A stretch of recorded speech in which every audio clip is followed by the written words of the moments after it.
Check 1 2. Check 1 2. Check 1 2. Let's give it one moment. Let's get everything online. I see Twitch is online. I see TikTok is online. There is YouTube. Y'all, welcome in. Welcome in. Welcome in. I hope y'all are doing amazing today. Welcome to the Track Talk live stream, technically number 4, although we've been doing this for like 3 years. Technically, as far as our episodes going here, this is number 4. Welcome to the stream. If y'all have never been here before, these are long form, in-depth consultations on the structure of your music. So we're going to get into the details of your mix and master, production elements, sound design and lyric structure, song formatting, so on and so on. If you are an artist, musician, maybe an engineer, a vocalist, a songwriter, whatever it may be, and you are looking for a professional second set of ears on what you do creatively, that's what this live stream is all about. High Motions, welcome in. Is it AP, welcome in. Thanks so much for hopping in. I see a couple of y'all over on TikTok. Thank y'all so much for being here. I appreciate that a lot. But once again, if you are wanting to be a part of that structure, if you are looking for a consultation on the structure of your music, then you can find all of the details to submit right here on the screen. If you're over on TikTok, just follow these steps right from my profile. You'll see everything that you need to go. If you're on YouTube, you can go down to my description. And if you are on Twitch, just hit !submit right there in the chat, and you will see everything that you need in order to submit your music for a consultation. Hopefully we're able to get into a good batch of music today. The music has been just absolutely amazing. I know it's been a little rocky coming back from the holidays too, so I'm hoping we're able to get into a good flow today. But y'all, thank y'all so much for joining me. I appreciate y'all being here so much. If you're on any of these platforms, make sure that you are any of the ability to. Make sure that you're liking the live, share out the live with anyone you think would be interested in the structure of what we do here.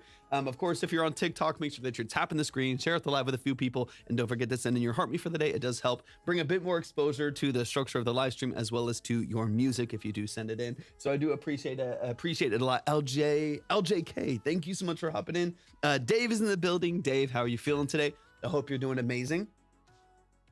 Michael Maddox, how you feeling?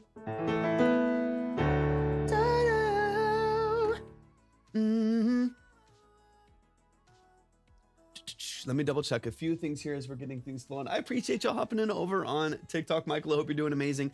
Dave, I hope you're doing fantastic today as well. Keep tapping the screen, share out the live with a few people. And once again, if you would like to submit, if you're over here on TikTok, I'm sorry, I'm pointing to my screen, but that doesn't, it's all the same camera. If you're joining on TikTok, you can follow the steps I had on the screen earlier. If you need them again, please let me know. And of course, we'll throw it up on the screen, but you can go to my profile and follow the steps there. On YouTube, go to my description. On Twitch, hit !submit, and we'll get you moving in the right direction as far as steps go to submit your music to the live stream. Hopefully we can get into some great consultations today. Anon is in the building. Michael, I hope you're doing amazing. Thank you so much for being here. I appreciate the wave. Let me check a few things here too. And y'all let me know if everything is looking and sounding good. Everything is looking clean and clear on my end here, and everything is sounding smooth. So I hope it is for y'all as well. Let me double check a few things here. Let me get this line updated from the last live stream, and we'll get some things flowing here in just a second. But just a quick reminder, if you are coming in for the first time as well, the structure of these are not quick live music reviews. These are not like a quick review. It's not like 5 minutes. We say get a better mix and then we move on. These are 20 to 30 minute long detailed professional consultations to get into the structure of your mix and master, production elements, sound design, and lyric structure, song formatting, so on and so on. We're not here to just give you a rating and a poll. There's no trash or pass. This is specifically a long form consultation to give you as many tools and as many opportunities to grow in your craft as possible. So if you are someone who is wanting to improve on their mix, their production structure, their musicianship, their songwriting and vocal production, whatever it may be, and absolutely any genre of music and any level of preparedness, that's what this live stream is all about. We're not here to roast you. We're not here to trash you, but we're also not here to just like hype you up and this just be an exposure live or something like that. I want to get into the details. I want to get into like nuanced tools and nuanced details to help you improve on the structure of your music. So if that is interesting to you, then of course, like I mentioned before, all the steps are right here on the screen. Follow these steps here from TikTok. You'll see the profile immediately, Twitch, !submit, and YouTube right there in my description. The Red Tongues is back in the building. How are you feeling today? So good to see you. Thank you so much for hopping in. Choose, thanks for being here. Or is it Chokes? Thanks for being here. Chance, thanks for being here as well. I see you over on TikTok. Thank you so much for hopping in. I hope y'all are doing absolutely amazing. Let me keep things updated over here. And then hopefully we can get tribalist in here. I do have tribalist, so let me double check a few things. Thank y'all so much for tapping the screen. I appreciate it a lot. Thank you for the share as well. All right, let me get this clean and clear over here. Give me one moment, y'all, while I update this. Let's see. And hopefully we can get moving with some music here in just a moment.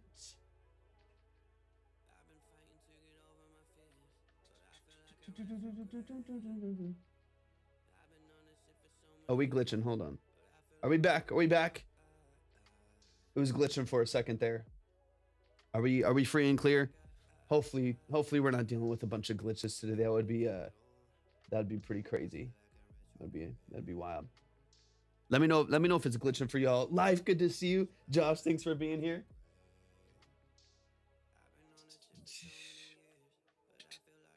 Is it clear? Dero's in the building. What's up, Dero? It's going all right. It's going all right, Life Explosion. I appreciate you hopping in, man. It's going all right. Hey, thank you, Chosen One. I appreciate you. Okay, it's clear. Perfect. Dero, it's so good to see you on Twitch. I appreciate you being here. How are you feeling? Welcome in. So yeah, it's like beyond busy.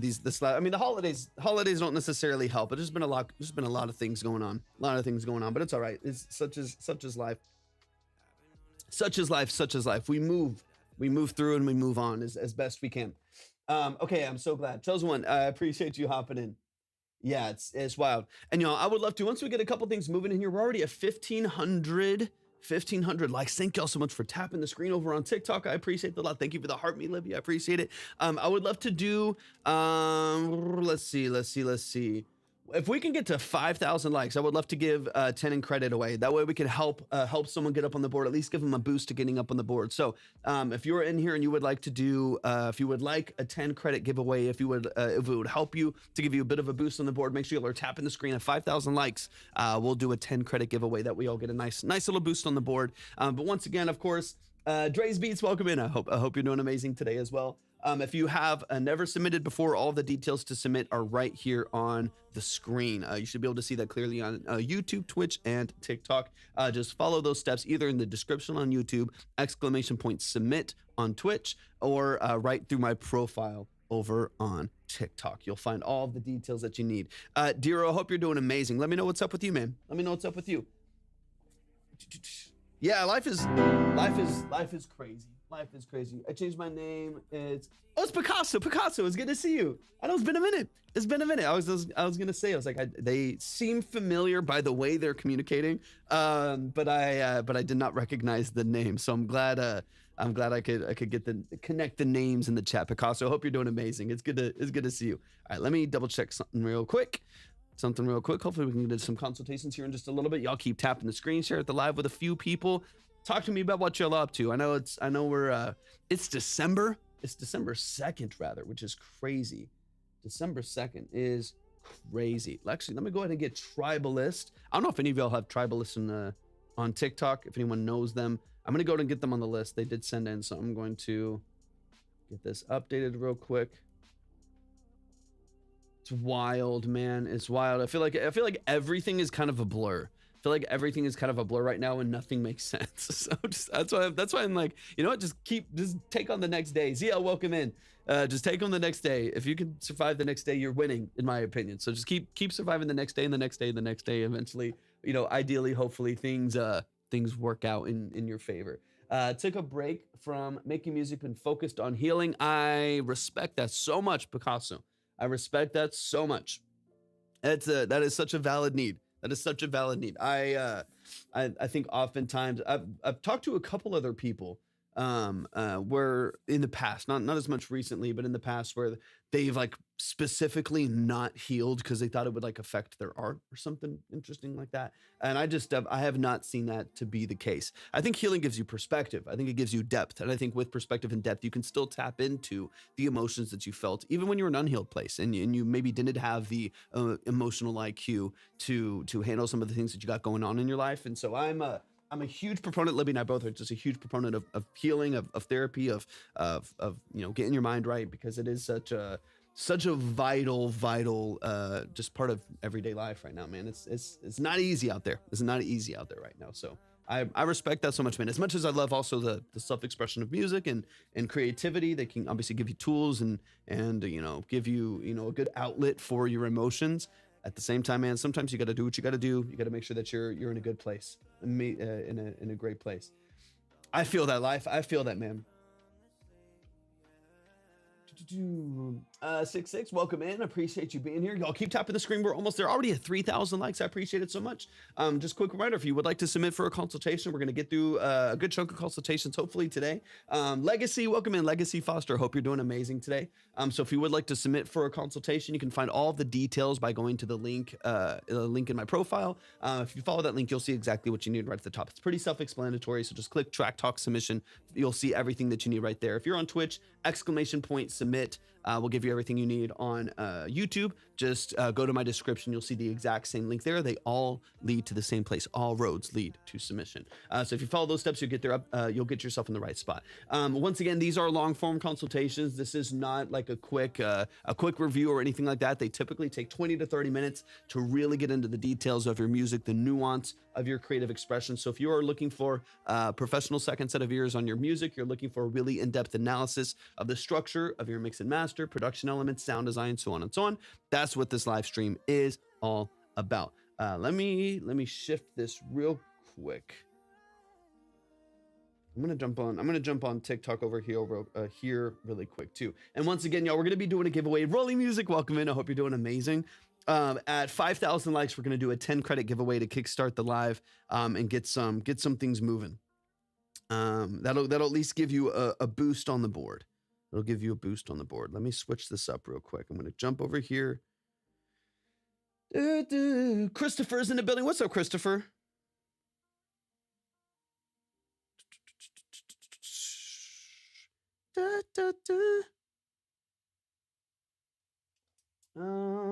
Garth, thank you so much for the follow. I appreciate that so much. Thank you so much for the follow over on TikTok. That means a lot. Thank you for that. All right, let me double check some of this stuff here too. Let me get this flowing. And y'all, don't forget, Riz, thank you so much for hopping in. Don't forget to tap the screen. Make sure that you share out the live with a few people. I am now, see, it's not showing me shares. It's not showing me shares over here for some reason, but make sure you're sharing out the live with a few people. And don't forget to send in your heartbeat for the day. It does help boost the exposure of the live as well as your music if you are getting your music up on the board. All right, let me double check this real quick. Let me make sure this is smooth over here. And I do believe it is. Sometimes it's looking a little glitchy, but I think we're doing all right. One so far. Psh, psh. You know what I'm saying? Psh.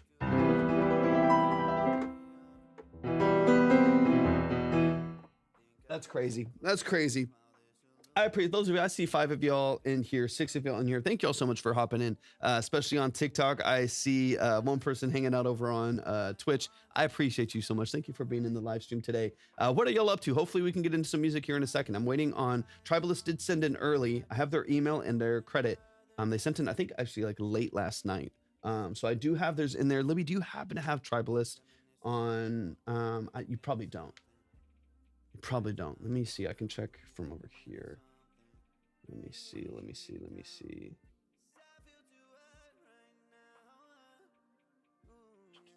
Yeah, I'm gonna shoot him a message on Instagram since I'm not using my phone for the camera. That's one way that this is pretty helpful. Let him know I'm live now, so hopefully he can hop in. There we go. All right, I shot him a message, so hopefully they can hop in. Hopefully they can hop in a bit.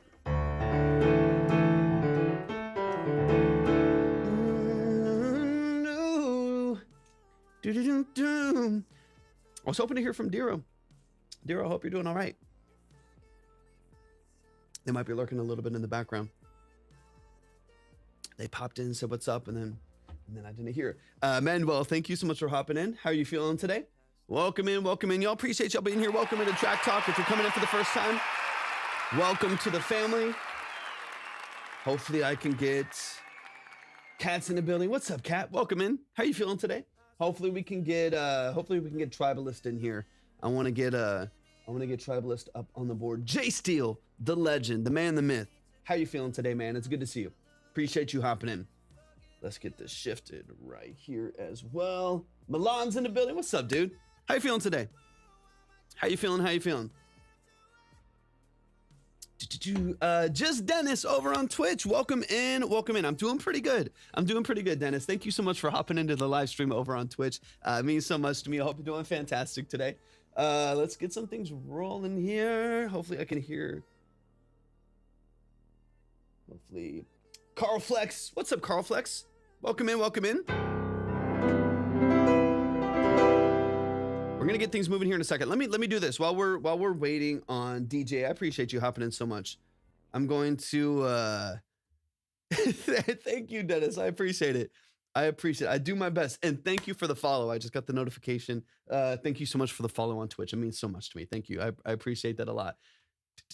And I'm gonna walk through something real quick while we're just kind of building up some steam. We're getting the live stream moving here. So I'm gonna work through some details of this track just really briefly, but I do want to get into some consultations. I did shoot a message over to Tribalist. Steelo's in the building. What's up, Steelo? I appreciate you hopping in. Welcome into the stream. But until we get Tribalist in here, they did a pre-submission, so they submitted early for consultation.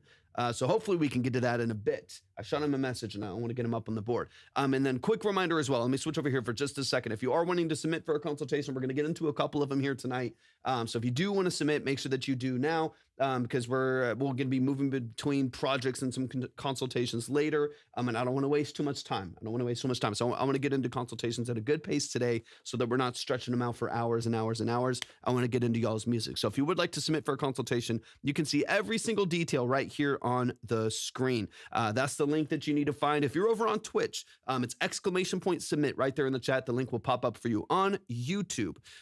You can just go to my description on TikTok. You can follow the link that's right here on the screen through my profile, and you'll see everything you need to know to get into these 20 to 30 minute consultations through the structure of your mix and master, production elements, sound design, lyric and song formatting and structure, so on and so on. If that's something that's interesting to you, if you're looking for a professional second set of ears on your music, this is not a review. There's no trash or pass. There's no ratings. There's no polls. This isn't 5 minutes long. We play you're paying for a play, and then we move on really quickly to the next track. My goal with this is to offer in-depth, long-form value and actionable feedback. I don't want to just listen for a second and then move on quickly. I want to spend, like I said, 20 to 30 minutes, break down the track, get into the details and the nuances of what you're doing, and hopefully offer you some actionable feedback and some real value. Time Mind's in the building. It's good to see you, legend. If you would give someone just one advice, if someone would start with music production, what would it be? So if someone is just starting out in music production, and I had one piece of advice in order for someone to kickstart. Maki, welcome in. Some say, this is Time Mind over on TikTok. Some say his mustache gives his ears superpowers. I'd have to agree, Time Mind. Thanks for hopping in, man. Always love your energy, Time Mind. Thanks for hopping in. Okay. One piece of advice. I think in the spirit of what Time Mind just joked about over on TikTok, my one piece of advice would be to separate yourself from kind of trend and tip culture for music and focus on training your ears and your taste. If your ears are not good, if you can't hear what you're doing and what you're not doing in order to make valuable corrections and stylistic choices that make sense for the genre that you work in, then nothing matters, right? No plugin's going to fix that, right? No Sooth 2, no Goldfoss, no Fab Filter, no Universal Audio, whatever. Not just using the stack of 1176 like everyone else does is going to work for you if you can't hear what's happening and you don't understand the nuances of what you're doing. Like if you can't hear and train your ear to understand the nuances between these different piano sounds, these different patches on your synths, these different oscillators and what they do and how they affect the kind of the overall structure of your mix and the structure of your production, then nothing else really matters, because you not only don't know how to replicate creating good things that you like, you also don't know how to mitigate issues in your source early on. So my primary goal would be to train your ears and by default train your taste. A lot of people come to me as a producer and as an engineer, but largely as a producer and musician for my taste, for the decisions that I make, because I know how to replicate them and I know how to, make a specific sound, and especially with synthesis and stuff like that, I understand kind of how to create the tone that they're looking for. And so I think if I had like one piece of advice starting out, it would be to kind of, if you can, ignore like the plug-in hype and the trends, and ignore all of like the tip culture and the like the TikTok producer tip thing, and get back to just training your ears. If your ears are good, if your ears are good. Time Mine, thank you for the gift. Sorry, I'm seeing all these gifts over here. Time Mine, thank you for the finger heart. Thank you for the rose. Thank you for the let him cook. Thank you for the gifts, man. I see all that right now. Thank you for the love, man. I appreciate this. Sorry to be ADHD. I appreciate the gifts so much. Time Mine, it does not go unnoticed. I just saw the notification late. Thank you so much for that. It means a lot to me, man. That would be my piece of advice. Train your ears and develop taste.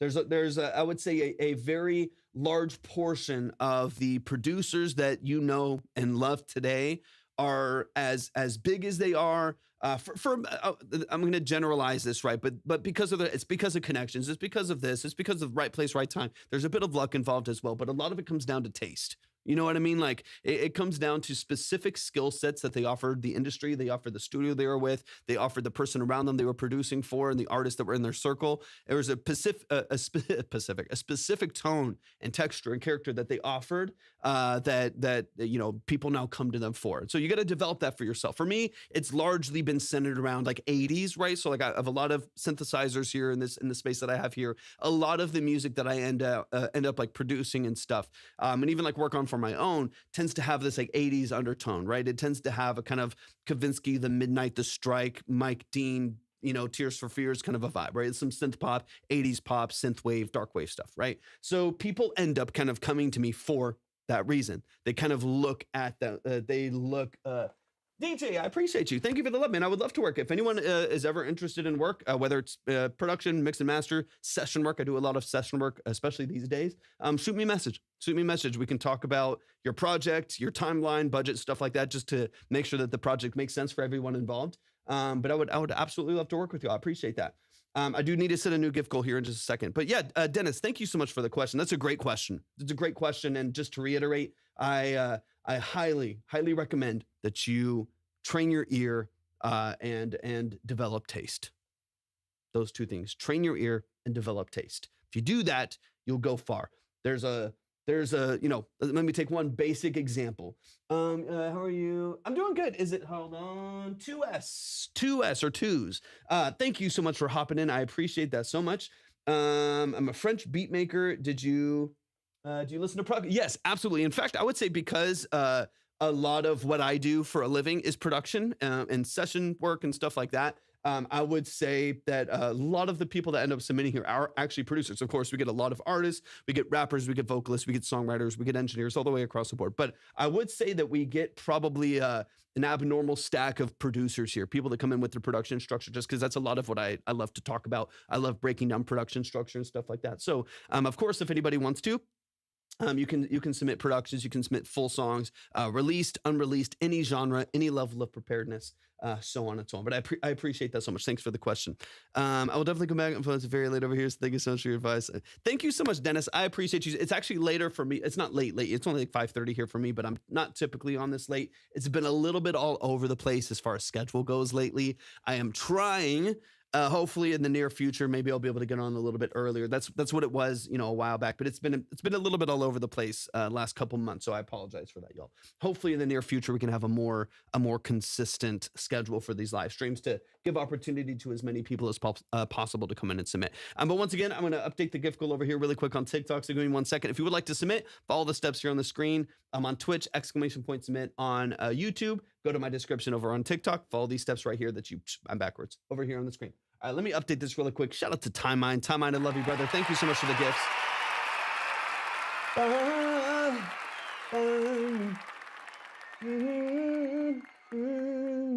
All right, give me 1 second so I can get this updated. Thank you for the 4 roses as well.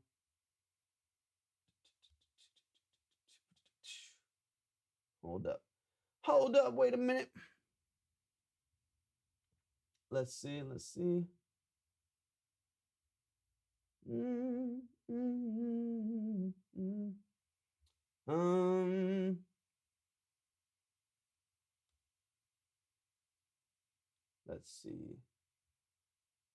Let me see if this will work. Give me 1 second, y'all. Give me 1 second.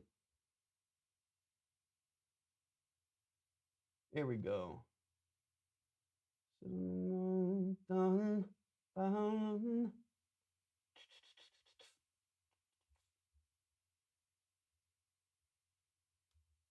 Let's see.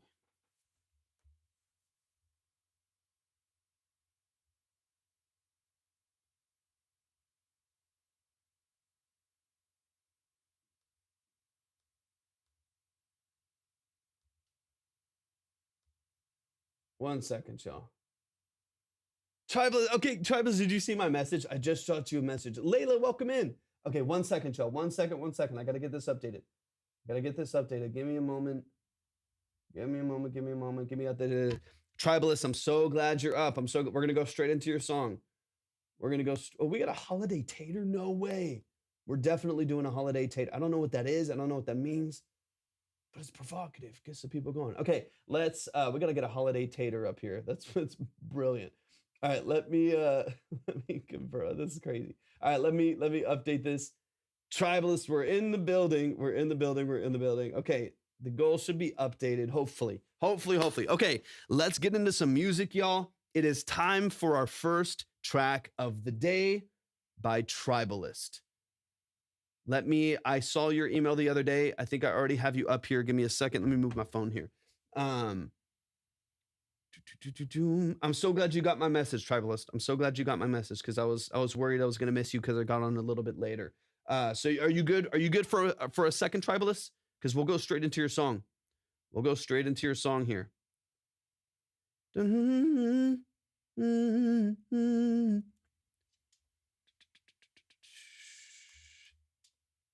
Let's go. I'm so excited. Okay, let me just get this updated over here. Let me get the line up on the board just for a second so you can see.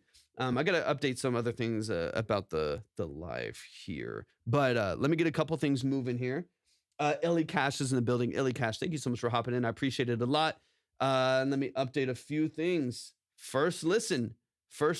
This is, let me get this updated here and let me go ahead and read through your email as well. So I've got an email here from Tribalist. So we're going to listen to some of the details of their track and get into some of the details. Red Tongues, welcome back in. It's good to see you. I hope you're doing amazing. All right, hey, Philip, I could ramble for hours, but I try to keep it as simple and clear as possible. Thanks again for the live streams. I love the level of detail and your perspective on everything. Just awesome. Thank you, Tribalist. I love you. I appreciate you. So even though this track most probably doesn't fit the vibe of your format at all, dude, it's all over the place. Literally, we're going to go from like metal to trap to EDM to lo-fi to pop to country. It's all over the place. So I'm just excited to hear what you're working on. So even though this track probably doesn't fit the vibe of your format at all, I'm just keen to hear your thoughts on it.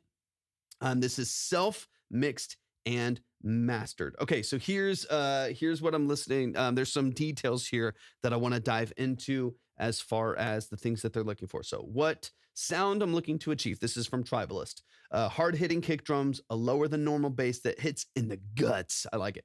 Like in dub music, a groovy rhythm that catches the listener, the power of tribal sounds, drumming, shouts, chants, etc., supported by heavy stripped-down bass music. What I'm looking for, clear advice on the mixing and mastering so I can finish and upload my tracks. I need it to be as loud as other tracks in the genre, but I don't like to overcompress and lose all of the dynamics. Any ideas on what could be added? I tried many ideas, but just little touches changed the rough vibe immediately. Feel that. I just want to support the vibe and not change it. That's all. I hope you kind of get what I mean. Perfect. Let's get it. All right, Tribalist. Let's dive in. Quick reminder. Here's the line right now. Right now, I already took Tribalist off the list and got you off the main line there since we're about to listen to your track right now. But if you would like to, I still have TK on from the other day because they still haven't showed up and I wanted to make sure. P-Cash, what's up, P-Cash? Welcome in over on Twitch. I appreciate you so much. Thanks for hopping in. I appreciate you being here, man. It's been a minute. But if you would like to submit, here's the current list. It's right here on the screen so you can see the details of that structure there. Gumbo's in the building. What's up, Gumbo? It's good to see the legend in here. Let me get this downloaded. This is called, and I'm probably butchering the name. I know it's in German. So I'm excited. So please correct me. Sorry, I'm all over the place, y'all. I'm looking at 5 different screens here. I know it's in German, so please correct me if I say like the song name and stuff wrong. I do want to make sure that I'm showing proper respect to to what you're doing. Gumbo, thank you for the heart, me brother. I appreciate you. Thank you so much for being here. All right, this is called, is it Chiquette? Am I saying that correctly? Let me get the song downloaded here. It should let me download it. Swiss transfer. Let's go. Let's go. Let's go. Good to see you, man. I hope you're doing fabulous today. Hope you're doing fantastic. It's a made up name. Okay. So if I'm saying it wrong, it doesn't matter. You just, whatever I say is what the name of the song is. Let's just put it that way. Hey, what's good, P-Cash? I see you on Twitch. Thank you so much for being here. I hope you're doing amazing. I hope you're doing amazing. All right, I'm gonna call it Chiquette. That's what we're going with. That rolls off the tongue to me. So let's get into it. Let me get this downloaded right here. This is Tribalist. Let's dive in. Can't wait to hear this. Description is right up my alley. Let's go. Beautiful, beautiful, beautiful. Pranav, thank you so much for hopping in over on Twitch as well. I appreciate you being here. I'm doing pretty good. I'm doing pretty good. Eddie's in the building. Do submit. Exclamation point. You're so close. Exclamation point submit. And you got it. Tribalist. Let's go. This is all produced and mixed by Tribalist. Let's go. It's time for Tribalist. Let's go.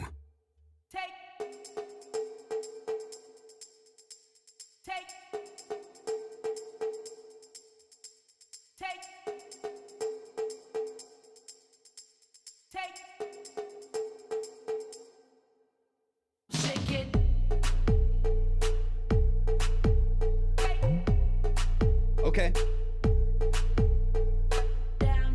Composer, thanks for the follow. I appreciate you. Thank you, thank you, thank you.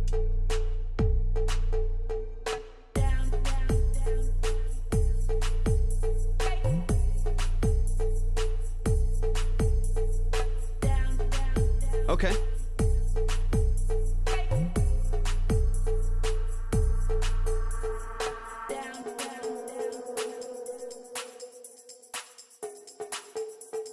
I don't mind this one bit, Tribalist. This is nice. I'm excited to get into like the meat of it because I feel like there's still a lot to come. I have some anticipation.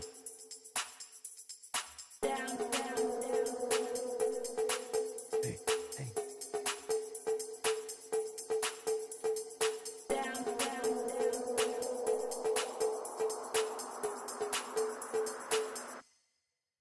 Shake it down, down, down.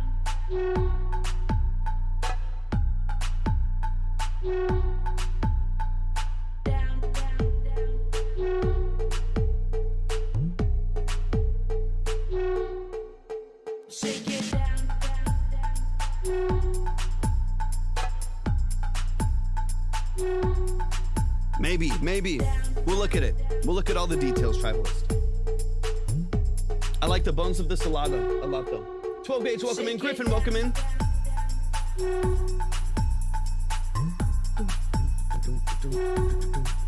Thanks for the holiday tater. I appreciate it, Libby.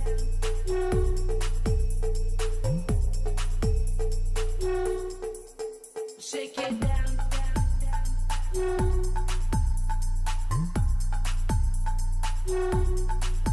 Shake it down, down, down. Narf, welcome in. I know, holiday tater's wild.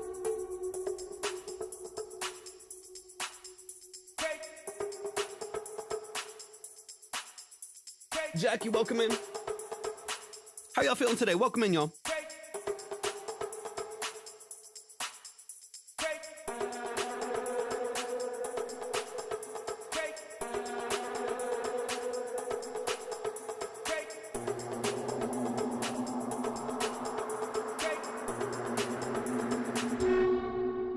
Shake it.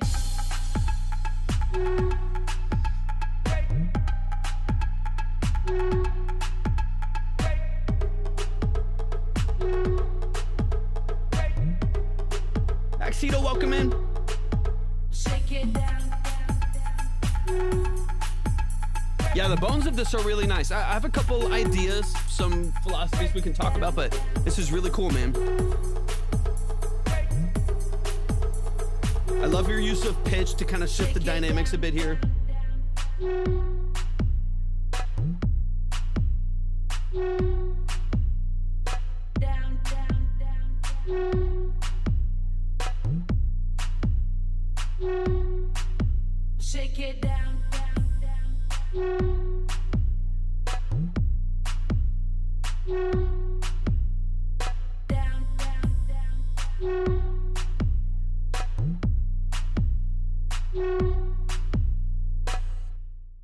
Let's go. Y'all give it up one time.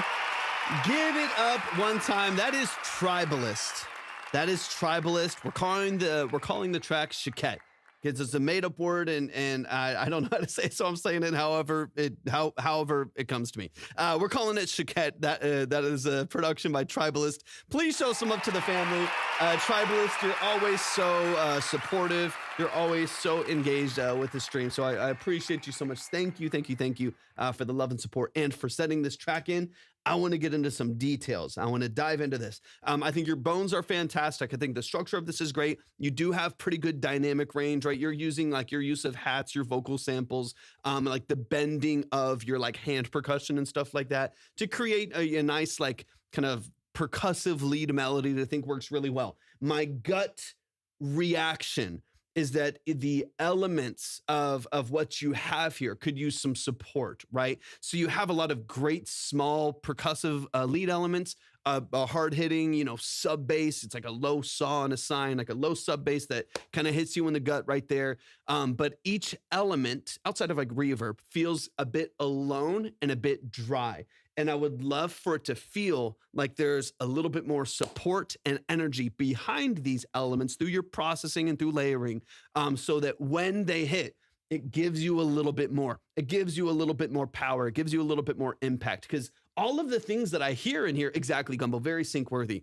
This like could be like an iPhone commercial. You know what I mean? Like I feel like I say that a lot, but you know what I mean? I can imagine like their whatever crazy visuals and phones flipping through the air with the new colors that they got and whatever, like the new gray that they're putting out. I don't know. iPhone doesn't do anything new. But you get the idea, right? I could see it. I could see it. Debbie, welcome in. I could see it, right? I could imagine something like that happening. But what I would love to see, what I would love to hear is the elements that you have. The bass having a bit more presence and impact. We'll talk about saturation a little bit. I would love to have some layering to your lead elements to maybe there's multiple elements that bend with that hand percussion, kind of the bongos that you have that are bending up. Maybe there's a little bit of like one other little like bell or like a triangle that bends up with it. Ding, ding, ding, ding, ding, ding, ding, ding, ding, ding, ding, ding, ding, ding. That's kind of bending with some of the other elements that you have in there, right? So it's like taking the exact structure that you have and giving it support, giving it a foundation, and making it feel very like forward and very heavy.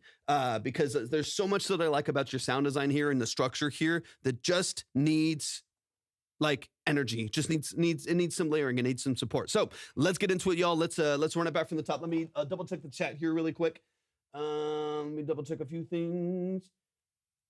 Okay, perfect. Okay, thank you for the update. Let me make sure that I am reading through. Okay, y'all got it. Perfect. I appreciate. Thank y'all for the help as well. I appreciate y'all coming in and helping with that as well.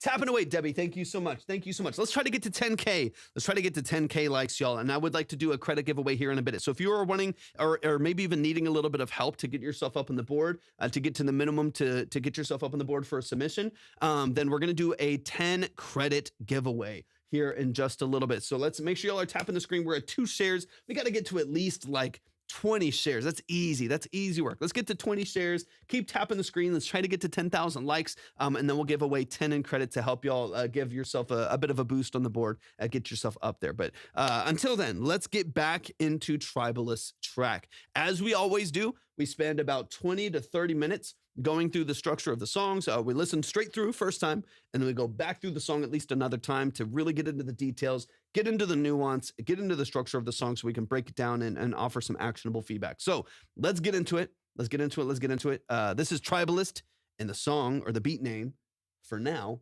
is Shaket. I'm making that up because they made it up, but let's get into it. All that you're hearing here is done by Tribalist as well.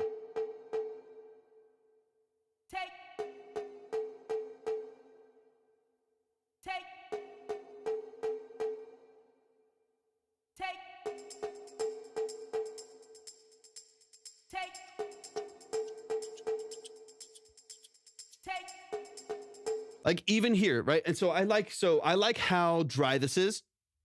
I don't mind that one bit, but it can feel a little bit stagnant, right? Or a bit rigid, right? It can feel a little bit rigid where it's like, here's this element, it comes in, you add in the vocal sample, it pops up over here. And then the tambourine starts, and it just starts right here, and it stays kind of exactly where it's at. And the next thing's added, and then it gets cut away, and then the next thing added. The mix can feel a little bit sterile that way, where things just kind of exist there, but there's no like flow, and there's no movement, there's no kind of expression in the production structure. I would love to hear like, I'm gonna run it for the top really quick, and even just like, so you have a tambourine that comes in on the right side. I would love to even match that exact same rhythm slightly to the left. Yucca, welcome in. Good to see you, man. Add like a bright shaker to the left with the exact same, or maybe a complementary pattern, 40% to the left to kind of match the panning structure of the tambourine that you have over here with the same structure, and then like slowly fade that in. So even as you start to slowly build out these elements, it's not just static where this comes in and then this comes in and then this comes in, and you kind of have this like choppy stair step there. You have this like flow where it's like, yeah, the tambourine comes in and then the mix slowly gets wider, because then you open up the stereo image all the way through the left and things start to really expand. You start to bring in some other sound design. Maybe you have like a heavy saturation on that, on the like the conga that you have right there, and or like the hand drums that you have right there, right? You have some automation on there, and you have the mix all the way at 0. So right now it's really dry, it's just reverb. And then as you go through the structure of it, you automate that mix up, so it gets more and more and more distorted as the mix gets wider with the shaker, right? It's like two like pretty simple things. I'm not saying these are the rules. I'm not saying this is like what you have to do, but something like that, right? Where you take the mix that's kind of static and you start to find some creative ways to expand it and make it move and make it flow in a way that feels like it's not rigid, right? That it's not to start and stop, but it feels like it's got some movement to it. Because your sound design's great. It just needs a little bit of movement, a little bit of support. So I would let keep this really dry. I don't mind that. 5 shares. Let's go. Let's go. I appreciate y'all so much. Thank you for that. Start out here. Start to build it up. Here's 4 measures in, and then left side. You start to bring up like another layer over here and allow it to move a little bit.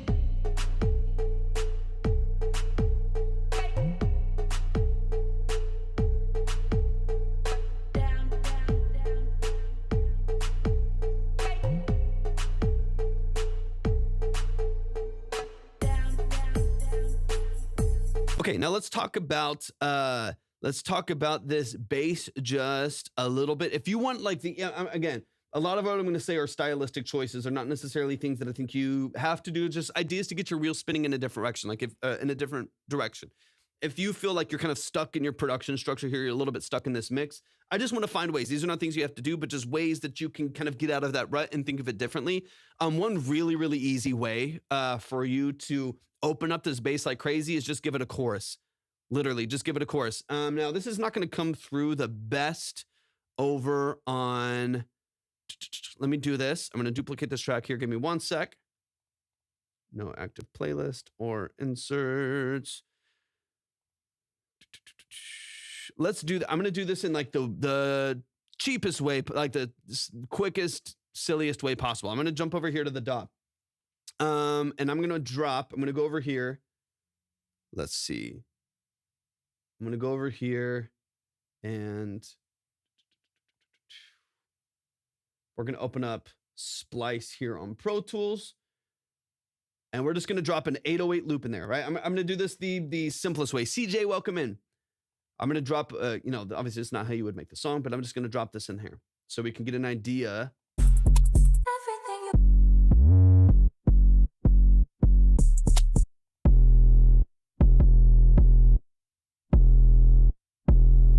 That's fine. Okay, we'll do that. Let me drop this down here. Boom. We got an 808 loop. All right, so I'm going to drop this right here. I'm going to go ahead and solo this so we can kind of hear how this is going to fit in the structure, right? There's our 808. So a couple things. If you feel like this is just not... Now that has a nice chorused slide right there. That's sick, actually. That's really cool. But in the context of what we're talking about here, most of this is just in mono. If you want to have a little bit more headroom from this and a little bit more punch, there's two things that I'm going to do. One is I'm going to saturate, right? So I'm going to go to a free plugin just so you have options for free stuff, okay? Let's go here just so we can get a better idea. And I'll zoom in on this a little bit so you can see it a bit better too. And I'll move this down. All right, so I'm going to add saturation and chorus. Those are the two things that we're going to do just to kind of give you an idea of how this can affect your sound. We're going to go to harmonics, and this is a free plugin. It's called Saturation Knob. There's a lot, and welcome in. There's a lot of great saturation plugins out there that I love, that I use all the time. Some of them are, cheap. Some of them are very expensive. This is free, so you got options. Okay, I like to show free options. That way, you have, if you don't want to spend money on plugins, there's usually something you can do for free. I still use this all the time for bass, for drums, for buses. I use it all the time. It's a great plugin, right? So what we're going to do is I'm going to drop this input just a little bit. I don't want the input too hot because I want to have some room to crank this and then control the output here. We have 3 settings here.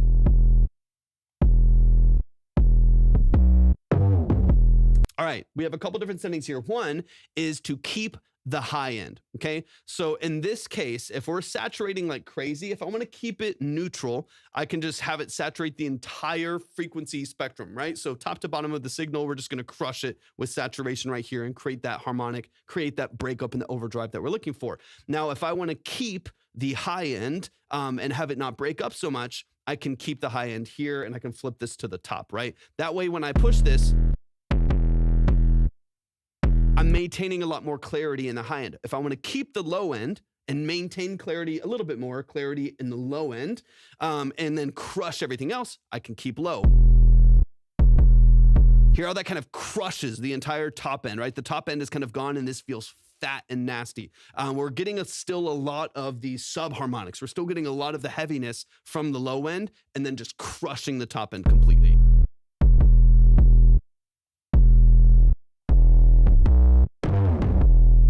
That already sounds crazy. That already sounds, and it's louder, but it already sounds beefy. So this is what I'm going to do, right? I want to take the top of the 808. This is why I'm using this plugin. And you can do this with a lot of other plugins. Decapitator is one that I use all the time. I love it, but there's a lot of them.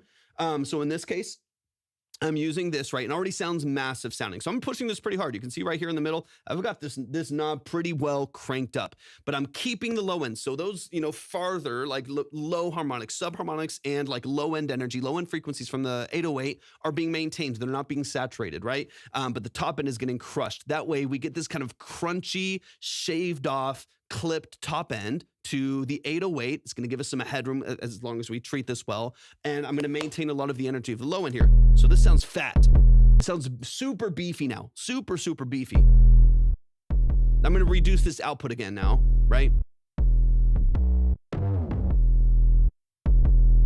Nasty. All right. Now, the next thing I'm going to do now, you can do this infinite different ways. One plugin I do like for stuff like this, especially for 808s, is a modulation plugin. It's a Studio D Chorus by Universal Audio. 13 shares. Let's go. We'll do a giveaway after this. I appreciate y'all so much. Thank y'all for the likes and the shares. Y'all are amazing.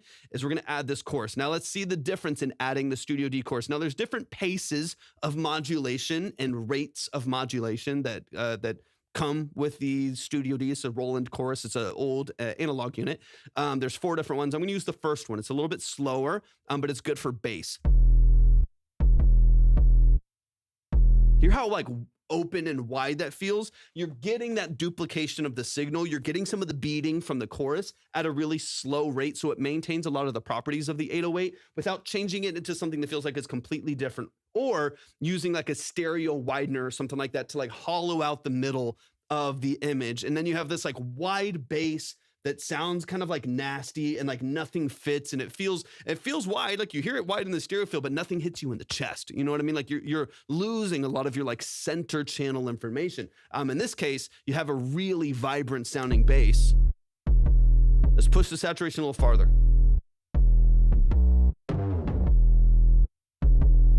Let's go neutral. Hear how it keeps the high end, crushes the middle there and the low.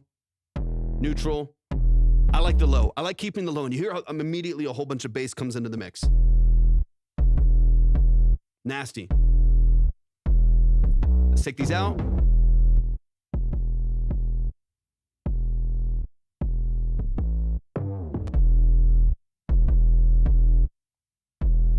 Let's match it a little better here.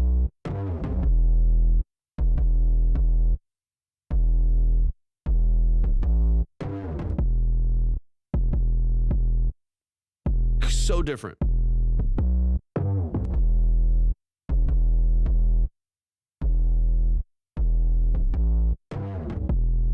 That's nearly gain matched. Nearly, within a dB or so. Nearly gain matched. Within like half a dB, maybe to a dB.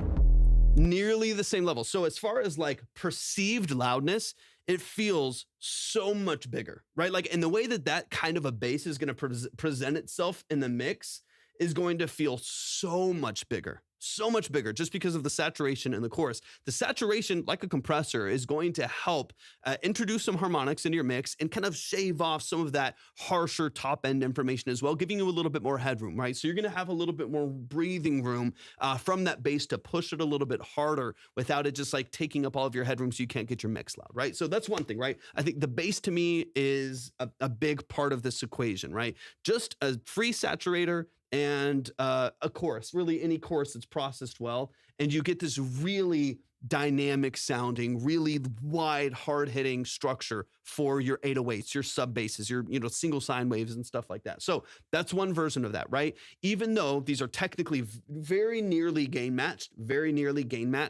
the one with chorus and saturation feels 25% bigger in the mix. It feels so much more open. So that's one way that you can take the structure that you have here, right, in the songs, go back to it.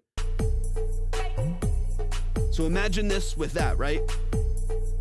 Where that bass now sounds 3D. It sounds crunchy, it sounds massive, it's kind of hitting you from all sides, but you don't lose any of the sub information by widening and having like phase cohesion issues, right? Okay, so that's one way. Now, this idea, I would kind of take into a lot of, Jordan, welcome in. Jordan, so good to see you. Man, I appreciate you hopping in. I would take this idea into a lot of other elements of your mix. I'm going to delete this track really quick so I can clear up some space here. Beautiful. I would take that idea into the rest of your production, right? So like take the clap that you have in there and focus on, and saturation is a great way to do this, right? Strategic distortion and saturation, especially with a hard hitting production. For one, it can offer you a little bit more room to work with. It can be a natural compressor to your signal to offer you a little bit more headroom in your mix and have a little bit more control over what you're doing. Cod, thank you so much for hopping in. 0420, thank you so much for hopping in over on YouTube. I appreciate that so much. How you feeling today? It can give you a little bit more room to work with, but it also just gives you some character, right? And I think that's a little bit of what I'm talking about when listening to Chiquette, this song here, is wanting to hear a little bit more of what Tribalist is. It's not just the dry sound design choice, but what are the decisions that you make that people are going to come to you for your productions, right? They're going to come to you for your sound design and the way that you build your song structure. And so I want you to dig into, thank you, Debbie. I appreciate it so much. I want to kind of find that in your own music, but let's start by getting those basses heavy, hard hitting, right? And same going into your claps, going into some of your other processing that you have in there, throwing a format shift on the vocal patch that you have at the top as that the vocal sample comes in. I want to get into those nuances and get into those details and see if there's some way we can add a little bit more character and expression to the production that you have here. Let's go a little bit deeper into it real quick.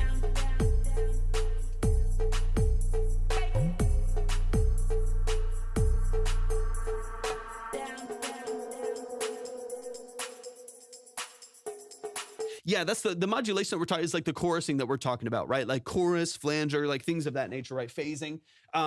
That's going to allow you to have maybe a little bit more movement and rub and beating in your like stereo image, right? So the things don't feel so mono, they don't feel so direct and singular. They feel like they have some space. I think right now you're kind of relying on reverb to create all of your space here. So I hear that in your claps, I hear it a little bit in the hand percussion and stuff like that.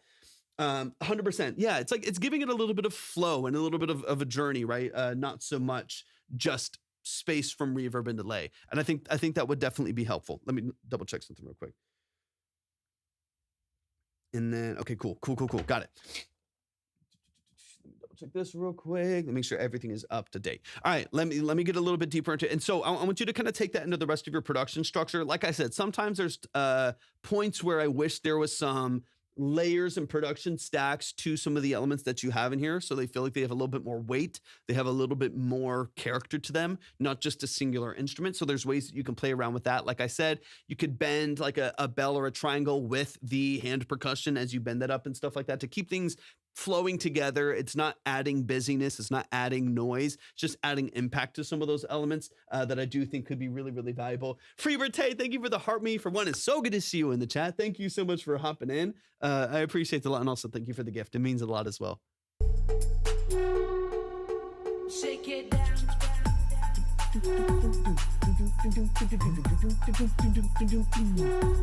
Like right here in the middle, right? Just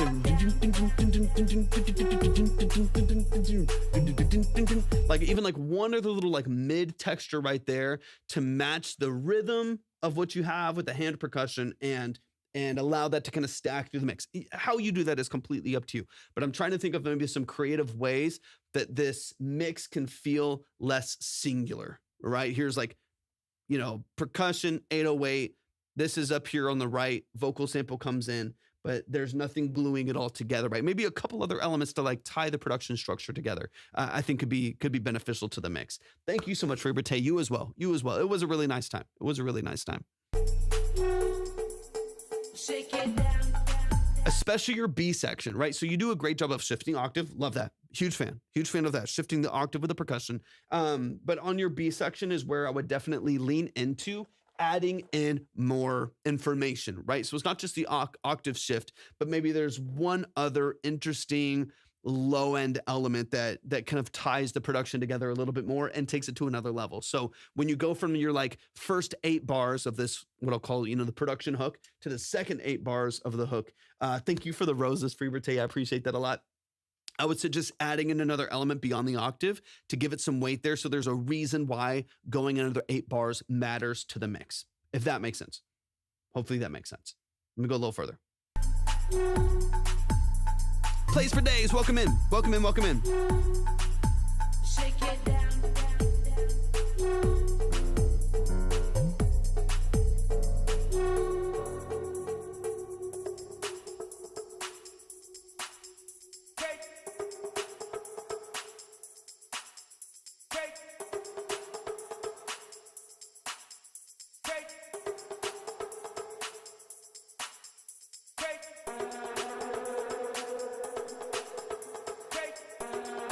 What's up, V? Welcome in.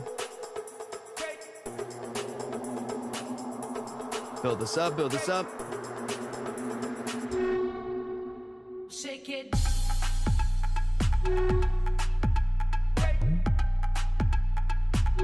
What's up, V? Welcome in. I appreciate you being here. Thank you for the heart me. Shake it down. Brendy, welcome in. Jamming. Okay, last thing. Here's the last. So most of the stuff that I want you to focus on are stylistic choices that I want you to dig into, that I want you to decide how you want to build that out. The main thing that I'm hearing is that I want these elements to have layers and support and some energy that maintains power in this mix, right? Because none of the elements have like a really hard-hitting layer to it that allows it to really cut and feel punchy and transient, right? So those are some of the things that I want you to focus on. 100%, Debbie, 100%, 100%. Did you have everything as well with you and beautiful Livy? Thank you so much, V. I appreciate you so much. And to you as well. And to you as well. I appreciate that a lot. Okay, last little thing. V, thank you for the Go Popular as well. I see the gifts. Thank you so much. That means a lot. Shipwreck Paradise, thank you for hopping in over on Twitch. I hope you're doing amazing. What is today? Tuesday. Happy Tuesday to you. I hope you're doing well today. All right. Last little thing. One of the last things that you mentioned was the master. So first and foremost, source matters more than anything. So I want you to get the source right and get each of those individual instruments processed in a way that you're already there, that you feel like they're punchy, you feel like they're vibrant, you feel like they have the impact that you desire them to have in the mix. Then from there, you balance those elements and glue them together in the mix, right? Now make sure that everything is hitting the way that you want it to. It's positioned where you want it to, and it's balanced in the way that you want it to. Then really on your master, I'm not too worried about the master. I would just go for loudness, right? I think that to me is the more control and proper processing and good gain staging you have early on in your source and in your mix, the better the master is going to be because you have headroom, right? I think the more that you are strategically saturating and overdriving those signals, the more room you're going to have to kind of push those signals forward in your mix and of course later on into your master. As far as loudness in your master, probably one of the easiest ways, it's not a rules, it's not the way that I would do it every time, but based on what you're telling me and what I would do with this, would be to have some saturation and potentially some soft clipping on your master, right? The saturation, just like on the bass, is going to help control that signal. It's going to introduce some harmonics. It's going to help shave some of the like harsher transients, the really slicey transients over the top of the mix, give you some control and allow you to push the mix a little farther forward. I have some saturation on nearly, but I'd probably say every master I've ever done, every mix and master I've ever done. There's some level of saturation in there to help warm up the signal, introduce some like musical harmonics, and help control the signal so you can push it a little bit louder. That with strategic compression is going to be great, right? So one would be saturation. The next would be having a really, really light compressor on there that's controlling about 2 dB. Nothing too crazy. I like the Capitol Hills for this. I like the G-Bus for this. They're both great for the mastering stage too. So if you're trying to just get a little bit more control and by default a little bit more loudness, this is one great way for you to kind of push forward. Elijah Love, welcome in. Elijah Love, hope you're doing amazing. It's good to see you, bro. So I would just have it to where you're getting about 2 dB max of compression. You are not trying to make a stylistic decision here. You are looking for control and you're looking for headroom, right? So if there's just through your saturation, you're going to help to, introduce some harmonics and smooth out your mix a little bit, take care of some of those higher transients that are really slicing through. So saturation is going to help there. Then you have a second stage of control in your compression just to give you another 2 dB or so of control. I am not. Free Brute, welcome over to Twitch. I appreciate you. And Les, welcome in as well. This is why I got that Electron Analog Heat, some saturation on everything real time. Beautiful. I love it. Fantastic. I'm a fan. Elijah, so good to see you, man. Thank you so much for hopping in. Just finished a good dinner recently and I'm enjoying the day. I love to hear that so much. Love to hear that. Thank y'all so much for hopping in on the different platforms. Y'all are amazing. I appreciate you so much.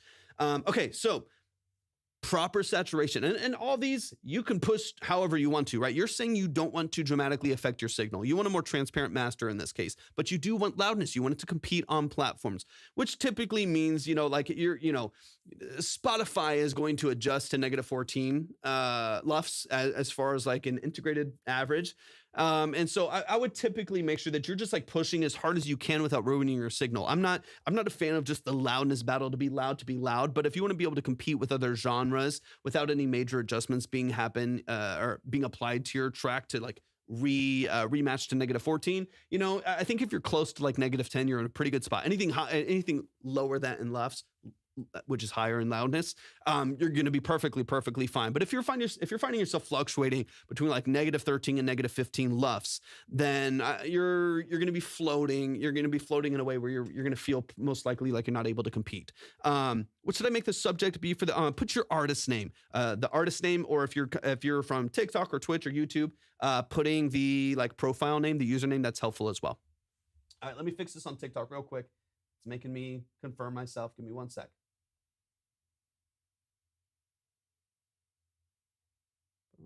Let's see. Okay, perfect. We're back. We're back on TikTok. Beautiful.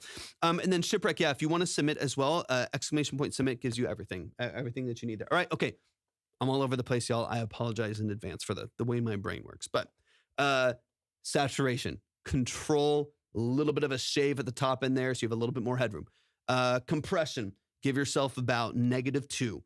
-2 dB of reduction. We're just looking for like transient control. We're just looking for a little bit more space to push this a little bit louder. If you're only looking for control, then this is kind of where we go. And then the last thing would be a limiter. I would set your limiter, if you're not going to clip going into it, but a limiter at -1 and then push, you're getting about a dB to 2 dB of reduction there. and then boom, you're already right there. That's how I'd approach the simplest. Now, there's EQ stuff you can do. There's wideness optimizations you can do, and phase optimizations you can do, and different curves and ways that you can address this, right? But if you're just looking for loudness, I would get some saturation on there. Get a really, really smooth, transparent compression on the master. Like I said, Capitol Hills is great. G-Bus is great, which is SSL. And then there's a lot of other options on there, right? You could use stock plugins. It's perfectly fine. And then set your limiter to get about 1 to 2 dB of reduction at a -1 ceiling. If that still is not giving you the loudness that you need, then you can soft clip. And there, I use Ozone typically for my soft clipping, and this just allows you a little bit more space to, again, just like your saturation, your compression, to push this mix a little bit harder. It gives you a bit of a threshold to kind of maximize energy in the mix and push it kind of past its limit, hopefully in a semi-musical and harmonic way, and get your loudness a little bit higher. If you push it too hard, it's just going to be too crunchy. It's going to be kind of broken apart. You don't want to overdrive it that much, but you can soft clip a little bit early and give yourself some space to push this mix a little bit. And that typically, like if I have a mix, like if it's like a trap artist, or it's a heavy hip hop beat or an EDM beat or something like that I'm mixing, you can, pretty consistently get -8 to -10, if not higher, or in this case, lower LUFS, -8 to -10, and have a really loud mix and master that feels really dynamic. So hopefully that helps. Y'all show some love to Tribalist, to Wiser in the building. What's up, to Wiser? I appreciate you so much. Hopefully that helps, Tribalist. Hopefully that helps, man. But you're a good producer. I like the taste.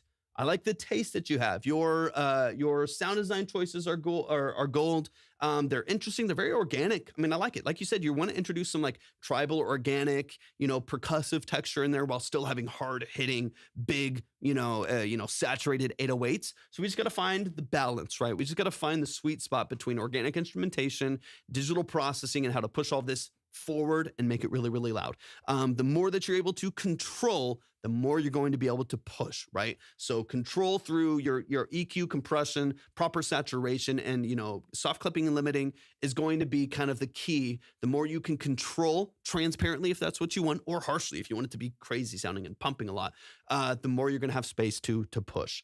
There's a point on mixing under what streaming platforms are cutting. Is there a point on mixing under what streaming platforms are cutting, or is it better to make it as loud as I can for the platform to adjust? Sorry, let me read through some of these comments here real quick. I have to focus up and make dinner, but I just wanted to jump in and say, I hope you're doing well. Thank you so much, Freeberte. I appreciate you a lot. Thank you for that. It's just to make, so there's going to be some automation on the DSP side to make sure that it hits a certain threshold. Of course, Tribalist. I know it's late for you, Tribalist. Thank you so much for your submission. Y'all, please show some love one more time to Tribalist. No keys in the building. Show some love. Tribalist, you're amazing. Hopefully that was really valuable for you. I can't wait to hear the next iterations of these productions too, man. You're very, very talented. I appreciate you sending that in a lot. They're going to have some automation to make sure that things are underneath their threshold. I want to say it's different for certain platforms. I might be making this up, so don't quote me on it, but I want to say that even like Apple Music does like -11 or 12, Spotify's -14. There's some differences, right? So I'm always just a fan of get your mix as loud as allows you to stay musical. That's the kind of what it is. I'm not here like trying to push a pop mix to -6. So like there's no specific benefit to that. My goal is just to get the mix to have as much body and presence and vibrancy and life while still maintaining as much dynamics and as much musicality as possible. So if you are just crushing your mix for the sake of crushing your mix, for one, you're just going to lose dynamic range. You're going to lose, like, everything's loud, everything's forward. And if everything's loud, nothing is, right? You have no contrast, you have no dynamic range. So I am just a fan of optimizing your mix, get it as wide and as open and vibrant. And this is different per genre and per song, of course, but get it wide, give it vibrant, make sure that it has depth and presence and character, and it feels open where it needs to be, and it feels tight and closed where it needs to be, and push the loudness to the extent that you can while maintaining musicality and maintaining dynamic range. So if you have an acoustic song with, it's a cello, acoustic guitar, and a female vocal, you don't need to be at -6. There's no reason to like soft clip the hell out of that and get it to -6. You're probably floating fine to have some control and some openness and some loudness and hit like -11. You know what I mean? Like, and that's probably fine, -12. And then the platforms will optimize to make it as consistent on their side as possible. And you're not going to really tell a difference, right? But if you're going for like a hard hitting, heavy, like EDM song or a dub track production, whatever it may be, or like a hyper pop, whatever it may be, then you do want to make sure that you're optimizing your loudness, just not at the expense of musicality. That'd be my suggestion, right? That'd be my suggestion. It's gonna be different. There's some people that literally, they just crush it to crush it. Do what feels authentic, do what feels like this is how my music sounds and I'm crushing everything. But I think oftentimes people are just, they're like watching up for the wrong thing. I really don't put a lot of attention on luffs and loudness unless I feel like I'm just really far off. But all of that is largely because I'm balancing these things in the mix really well. So if you balance things in the mix really well, once you get to the master and you start adjusting your limiter, you could technically just have like L1 on your master and get it loud enough, and you're probably sitting at -11 and you're fine. Don't be afraid of going into the red. Use your ears, not your eyes. Huge fan of that. 100%. If it sounds good, it sounds good. And then it's like, sometimes it's like, if I am hearing something and I can't tell where it is. So I'm like, oh, I'm hearing this resonance. Like I can hear this ringing between 2,000 and 3,000 hertz. I know it's there. I can hear it. I can feel it on the vocal every time they hit that one note. Every time the vocalist hits a C sharp, that ringing starts happening. So then I can use my ears and then resolve with my eyes. You know what I mean? Like sometimes it's like, okay, then I can get in there and adjust, properly and make sure that things aren't ringing or resonating in a way that's not beneficial to the mix, right? So I'm the biggest fan of mix with your ears. There's good analytical tools, but to me they're very separate. They just happen to be a part of the plugin, but if it sounds good, it sounds good. You don't need to like solo out everything and like find this little thing. Like, I'm sure there's something wrong with this guitar, and you sweep around. Everything sounds bad when you sweep it around really, like crazy. And then you're notching everything down. But before you know it, all you needed to do is just like turn down the guitar. You got 17 notches on FabFilter, pulling down every like fundamental frequency of the guitar, when all you really wanted to do is just like tune your guitar better. You just don't like the way it sounds. Like you need to go back to the source and fix some of those details. Anyways, sidebar there. But if I'm sending in a low level mix, are they going to mess with that? If you're sending in a low level mix and your dynamic range is really, really low, where it's just a quiet mix, you are going to notice some platforms. They might even take some of the peaks of that up to -14. But if like your integrated average is at like -17, but you got some peaks, you might run into some issues of it feeling really low. There's music you can find on platforms that feels really quiet. Now, I do think their like algorithm probably does a decent job of semi-balancing these things, but if you find yourself at like -16 LUFS or something, when you're just like checking your master, again, I don't like swear by these things or think you should spend half your time mastering looking at LUFS. I literally don't until it's like the last plugin and I'm like, is this as loud as I need it to be, or are my headphones just loud, right? Like I want to make sure that I check some of those things, or my monitor's just loud. But in the case of platforms, they do a decent job of balancing, but I would still try to aim above the threshold to make sure that you don't have like a quiet mix compared to everything else. Because what's going to happen is if you do have a quiet mix compared to everything else, or your peaks or your integration is just as an average, if you're at -14 as an average, but your verses, like your first 2-3, or first two verses of the song are at like -19, there's really quiet, but then your hook is louder, so it's imbalanced a little bit. It's just taking the integrated average throughout your song and throughout your file. So if that's on an average, pretty quiet, then what's going to happen is people are going to hear your song, they're going to crank it. Maybe they like it, they're going to crank it, but then the next song is going to come into the playlist or whatever it is, and it's going to be super, super loud. And so every time your music comes on, there's going to be an issue with how people interact with it. And that's why I recommend trying to balance it as clean as possible. Optimize it for as many platforms as you can, as many different reference points as you can. That way, your master is pretty open for any scenario of consumption. That'd be my suggestion. Because what you don't want is like, man, every time a Les song comes on, I have to like keep turning it up or keep turning it down, or the bass is too hot, so I got to keep turning it down. Because the other thing with is like your mix will affect that integration. Like it'll affect your LUFS, right? So you might have a higher threshold, with your LUFS just because your bass is crazy hot. So your subharmonics are crazy, but everything else in the mix is super quiet, right? And so if you have a good balanced mix, then you should be able to put it pretty hot. Vinyl sometimes is mixed like that where it's really low and high all the time. Some people are like 100%. This depends on genre. It depends on song. It depends on the style. You take an artist like Billie Eilish, for instance, with like Phineas on the production. They'll oftentimes have songs like that are really intimate in close proximity, like whispered vocal on the mic until like the heaviest hitting 808 you ever heard in your life. You know what I mean? Like it's like really, really dramatic range. So you've got to find in the master and in the way that you automate on the mix, how do I find a balance between all of these things to where the dynamic range feels really broad and really dramatic without like people being like confused listening to the song and be like, oh yeah, the song came on, but it's like super quiet. So they crank it up and then the 808 hits and they're like, dude, what the fuck? They gotta turn everything down like crazy. You want to find a balance. Like you want to make it enjoyable for the listener. So I think the issue that a lot of people get into, I've been there myself included, is that people start like producing and mixing and performing for their peers, not for their own like authentic self-expression, but also not for the people that are actually going to consume their stuff to enjoy, right? So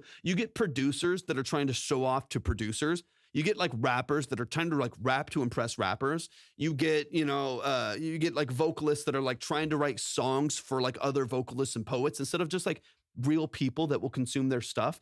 And so I think when you over obsess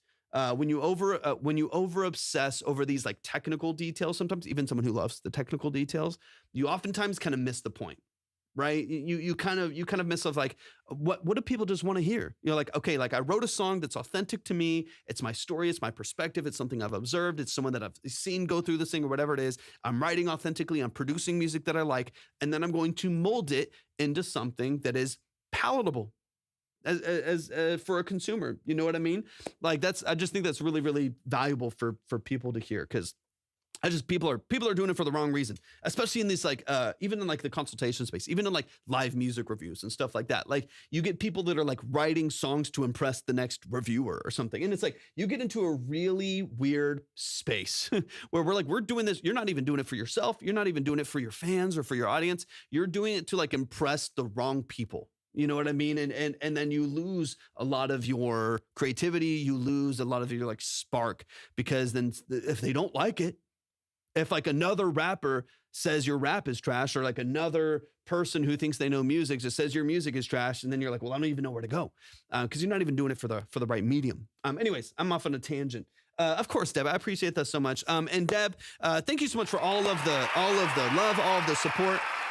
Deb, do you make music? Remind me really quick. I think you do, right? And really quick, while we're moving some things along, if you would like to submit your music for our consultation, we're going to continue on with some other consultations today. If you would like to submit for a consultation, just read through and follow all the steps right here at the link. If you're on YouTube, you can find that in my description. If you're on Twitch, hit !submit. If you're on TikTok, it's all right here by following just the forms right there, and you'll be everything you do. Okay, Debbie, I'm going to drop you that 10 in credit for being so supportive. We're going to give away that 10 in credit. Shout out to Deb. You're so generous with your time, with the likes, with the shares. So let me know. Actually, I'm going to go ahead and bump that to the 15. Do you have some music that you want to send in? If you have some music you want to send in, shout out to Deb. Shout out to Deb. DJ PJ, thank you so much. I'm going to go ahead and bump that to 15. I'm going to get you straight on the board. I don't want to mess around. I don't mess around. You're so anytime you come in, you're immediately like have liked 10,000 times. You're so supportive. I appreciate it a lot. So I'm going to go ahead and get you up here. With 15, you're on the list. You're up on the board. Shout out to Deb.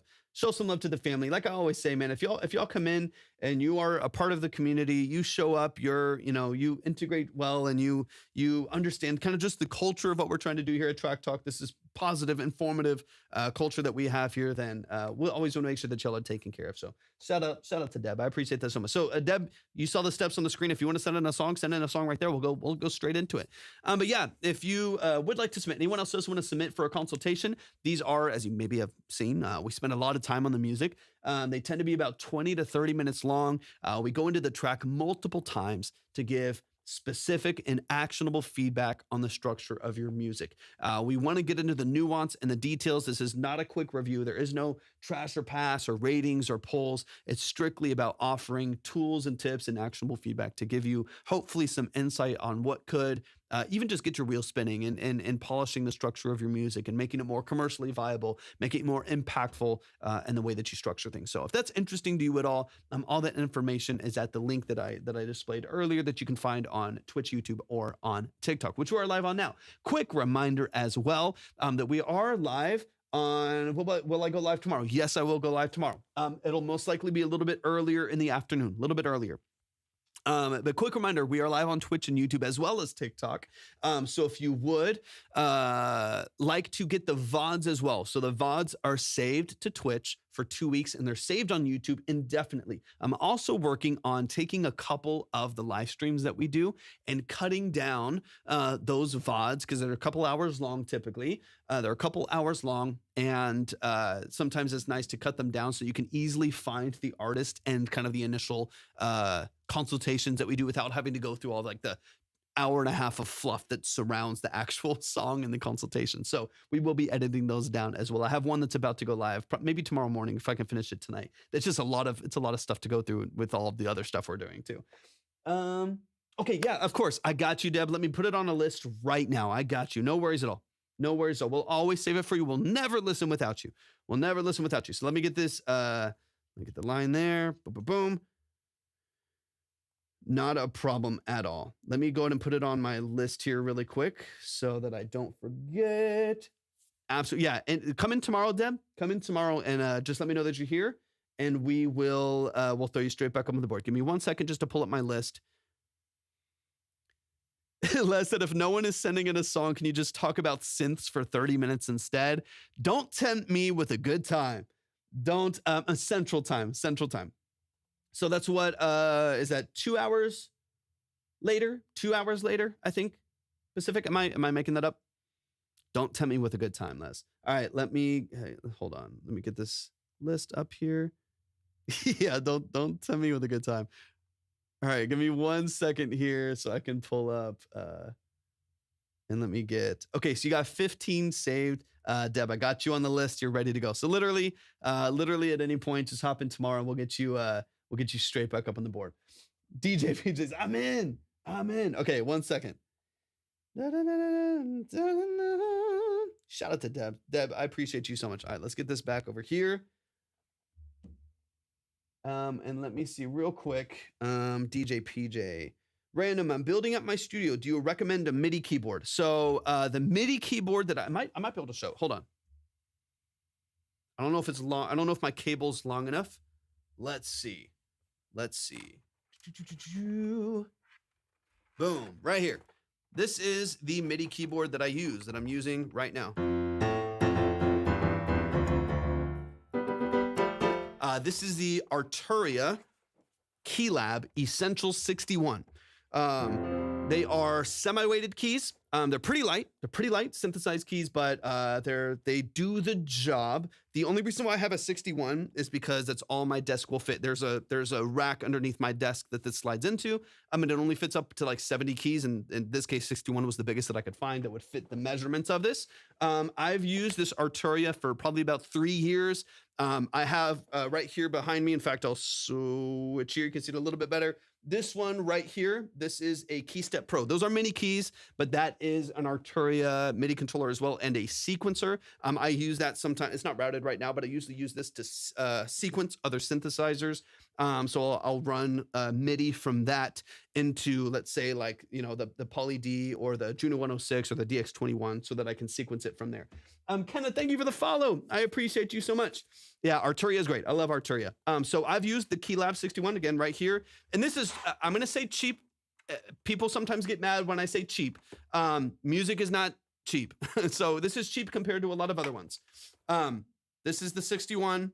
I love it. I've had zero issues with it. It's been pretty fantastic. It's plug and play, USB-C. Just drop it straight into there. And I love it. I got no complaints. It does a great job. A great dynamic range, right? Like if I'm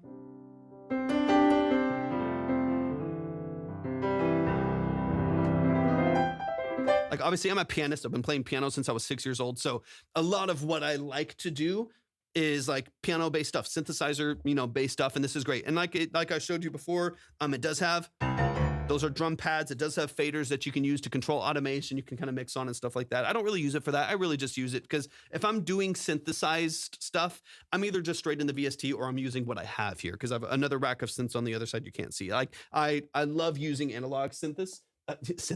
I love using analog synthesis. So I've got the ones that I have behind me and then another rack of 4 synths over on this side of the room that I would rather use if I was doing that. But the Keylab's great. I would highly, highly recommend it. Thank you. I'm so glad you're here. Welcome to the fam. Welcome to Track Talk. This is what we do. We're either consulting on people's musics or we're talking about musics. I can't talk. Or we're talking about synths. I love synths. Let me see. Let me make sure that I'm caught up here. I'm getting the Keylab Essential 49. Beautiful. You'll love it. And I've had so many different MIDI controllers, y'all. I've had Alesis. I've had Nectars. I've had M Audios. I've had Akai. I've had multiple Arturias. I have this one. I have that sequencer. Before I had the Arturia Keystep Pro, I had the Keystep Mini. I've had so many different MIDI. I've probably had 10 different MIDI controllers over my time using them. And they're all a lot of them do a lot of the same things. But I've probably been the most impressed with quality with the Arturia. And the Keylab 49 is the exact same thing that I have, just more keys. So you'll love it. It's amazing. I'm fortunate to live in Indiana with Sweetwater. I'm jealous. It would be so fun to be able to work with Sweetwater. I was looking at some stuff earlier today. It would be fun to be able to work a little bit closer. I mean, I shop there often. I've gotten a lot of stuff in here from there. Victor's my guy. Victor is my, shout out to Victor, my sales engineer over at Sweetwater. He's amazing. But yeah, it would be really fun to be able to work with Sweetwater. Even in the future, just like supporting the live stream, sponsor, stuff like that would be fun. Les said over on YouTube, don't be afraid of mini keys, you guys. Those can be good for fast playing. 100%. These 3 synths right here, the Keystep Pro sequencer, this is a SK1, Casio SK1, and the Mini Log. This is one of my favorite synths. One of my favorite synths right here. The Korg Mini Log, or I can switch here. This little guy right there. The Korg Mini Log there on the top left has mini keys as well. I love that thing. It's amazing, but it has many keys. So a lot of people don't like that. It's not like the Prologue, which is the big boy. The Prologue, I believe, has full size, like aftertouch, everything, right? But the Mini Log's great. It's one of my, if I'm recommending a first synth for people, this is the synth I recommend like 100% of the time. Because it does have 4-voice polyphony. It does have obviously monophonic. It has a sequencer, a 32-step sequencer. It has arpeggiation. It has noise circuits, dual oscillators. It's got blending. It's got a beautiful UI for setup. Like really, really intuitive. And we can mess around with it a little bit later if you want to.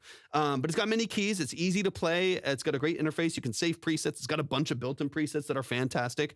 It's amazing. Like, it's not like my favorite synth in the world overall. I think the Juno underneath there is probably my favorite. It's one of my favorite synths ever. But the Mini Log is such a beast. It's such a beast of a keyboard that I highly, highly recommend. If you can find one for, right now I think new, they're going for like 600, 650 or something like that. But I was able to pick that up for like 350 used like years ago, a couple years ago at least. It's great. If you can find one for under $400 in decent condition, I'd grab it because they're not going to go down in value. That's the thing. It's like the thing with analog gear is unless you're getting like really cheap, unless you're getting like cheap Behringer stuff, not synths, because the Behringer synths hold their value if not increase. I got this Poly D a couple years back. That Poly D is like more expensive now. I could probably sell it for a profit. Just because they don't make them anymore, and the synths are they're pretty desirable. You really aren't going to get a discount on most synths, unless it's just like a really cheap like old synth that like no one cared about. But like a lot of modern analog synths, they're not really getting much less expensive. Like I got this mini log for $350. I could probably sell it tomorrow for $400. They do a great job of maintaining their value, which makes me very happy. Because I like to. What's up, Jenna? Welcome in. I like to buy and sell and trade a lot. So like half the stuff I have in the studio, I've bought and sold and traded and switched around and stuff like that. And so I'm a fan of I'm a fan of things that don't lose too much value, which is practical. All right, let me double check something really quick, y'all. I'm doing pretty good, Jenna. I hope you're doing great as well. Y'all don't forget to tap the screen, share it the live with a few people. Don't forget to, if you're on TikTok, don't forget to send in your heartbeat for the day. It does help boost the live, get you a little bit more exposure if you are sending in your music as well. And just a quick reminder that if you are wanting to submit for the consultation side of Track Talk, we're talking a little bit here, but if you would like to submit for a consultation, if you're on TikTok, all the steps are right here on the screen. If you're on YouTube, go to my description on Twitch, hit !submit, and you'll see everything that you need to submit, all the details of the live stream, the structure, all of that is right there. Yucca, I appreciate you being here. Thank you so much for the likes. My Thanksgiving was great. There's a lot. We had a lot of family, so it's loud and crazy sometimes, but it was a very nice Thanksgiving. I hope yours was as well, Jenna. All right, let me. Speaking of synths, let me play through this real quick since we're talking about synths here just for a second. Hopefully we can get a couple more submissions today. I would really like to get through some more consultations today. So let me double check something. Let me make sure. I'm so glad, Jenna. Do you have family in town, Jenna, or did you travel anywhere? Thankfully, we have most of our family in town, but I know a lot of people are traveling a lot too. I've been very slowly building out the structure for this synthwave track really quick. I'm gonna play it here really quick. Whoops, it's muted. Hold on, I don't want to mute it. And let me see. These drum tracks I've already deleted, so I'm gonna go ahead and take these out here. We do not need these. I already replaced these with the actual sequence.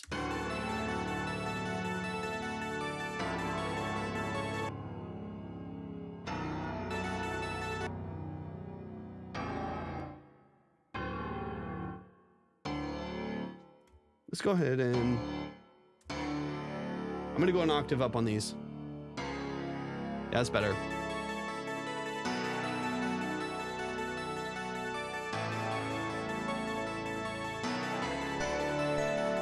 That's nice, Jenna. That's nice. Sometimes that's the best.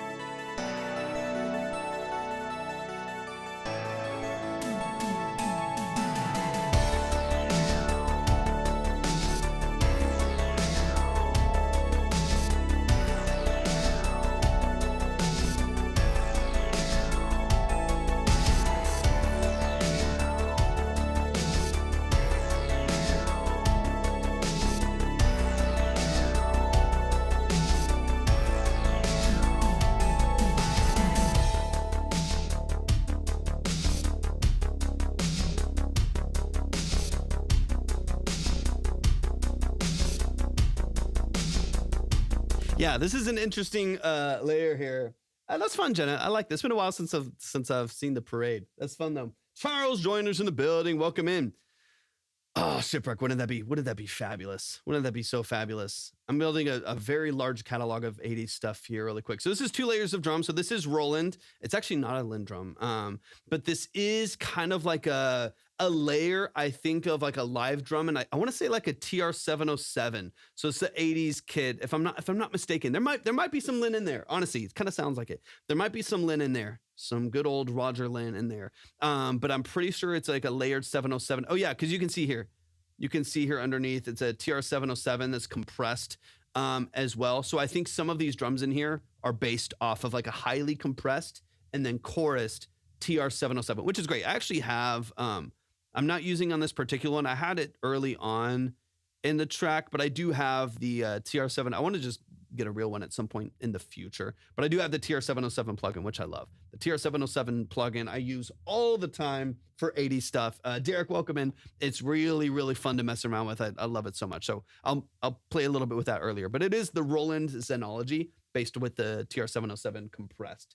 Metin, welcome in. It's good to see you in here. So this is part of it, right? So you got this here. Let me solo it here. That's all of this. And then of course, we have kind of a gated reverb on here. It's a really, really tight decay with a lot of like bass buildup. So there's a lot of like presence to it. It's a really, if I crank this here, Yep, exactly. So I'll bring it down. So that's the mix full. That's what the reverb's doing. It's really tight. So I have the low cut here, as you can see. I have the low cut pretty much all the way down here. I'm shaving a little bit off the top. We have a good amount of multiplier for the bass frequency. So this feels like a really full, gated reverb, but a really, really short decay and a pretty far along pre-delay here. Bring it down. Just gives you that space, but this is also layered with some other drums. This is layered with, what do I have? I think is it a DMX? Yeah, it's a DMX. So this is what I have it layered with, right? Let me bring this down. One sec. Boom. Let's see, let me bring this. Yeah, so this is the Oberheim DMX. This is the plugin. This is actually sampled from an original, a vintage Oberheim DMX, and so that's what I'm using for this kind of initial layer to the drum structure. The pre-delay, it delays the start of the reverb, right? So if I have a signal hit and then reflection is right away, that first reflection is right away. That's like a 0 millisecond pre-delay, right? And I can kind of show you, right? I'll show you kind of how it would sound. So I'm going to push this pretty hard so you can hear the difference. But if I want to have the signal hit and then delay the start of the reverb tail and the start of the reflection that's being synthesized here, then I can push that pre-delay farther along. I can push it down the road a little bit, and that's what the pre-delay does. That way, so in this case, if I have maybe just like a snap or a clap that's really tight, I don't really need much pre-delay because I want that reverb to hit really close to that signal, so it's just a tail of that signal. But if I have maybe like a vocal or a guitar where I want the signal to hit without too much interruption of that signal from the reflection of the reverb or a delay or whatever it may be, then I can push that reverb or delay down the road a little bit. So it's a pre-reverb delay. So it allows you to push the reverberated signal down the road a little ways. In this case, 17 milliseconds or so. Yeah, 100%. Yeah, it's fairly simple. Once you know, you know, and it's fairly simple. Can you let me know if you can hear me, DJ? Can you hear me? Let me know. It says the signal is good. I do like Stranger. I haven't seen the new season, Jenna, but I do like Stranger Things. Let me know. Can you hear me? It's back. Okay, good. Al, welcome in. Oh yeah, so hopefully that explains that there. Okay, let me get back. So then I have the layer of this. This is one of my favorite drum machines. This is amazing. This is the layer to the drums. And you can see all the processing I'm doing on this. So that's the original. Got some compression on it. 5 to 7 dB of reduction. There's that saturation, nice and crunchy here. So this is Decimort 2. I'm pushing the preamp pretty high. The preamp's pushed pretty high, so you're getting a lot of breakup. You're getting a lot of saturation there. It's downsampled slightly, so you get a little bit of this kind of jittery, kind of a almost like glitchy effect over the top there too. Jitter's pushed pretty high as well. It's filtered down a bit, and then a little bit of EQ. So I'm thinning it out quite a bit. So we're using the Pultec here. Yeah, I need to watch it. I'm not cut up. And then I'm attenuating a lot here. So I'm attenuating 100 hertz and a curve at 100 hertz here to take out a lot of the low end energy here because it's layered with this.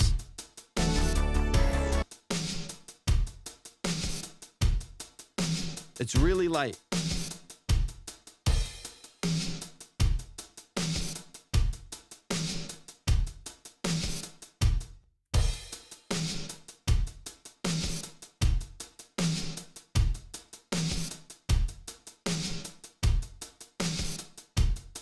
Hold on.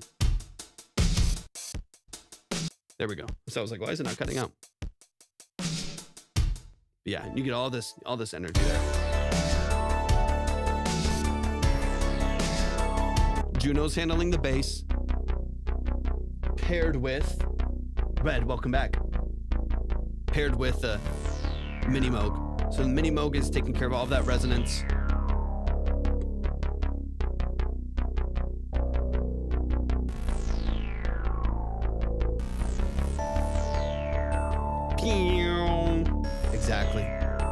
exactly. Prophet VS5 right here. This is Arturia's plugin.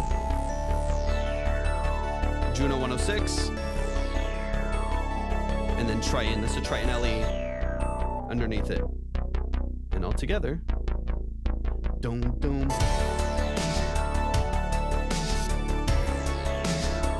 Yeah.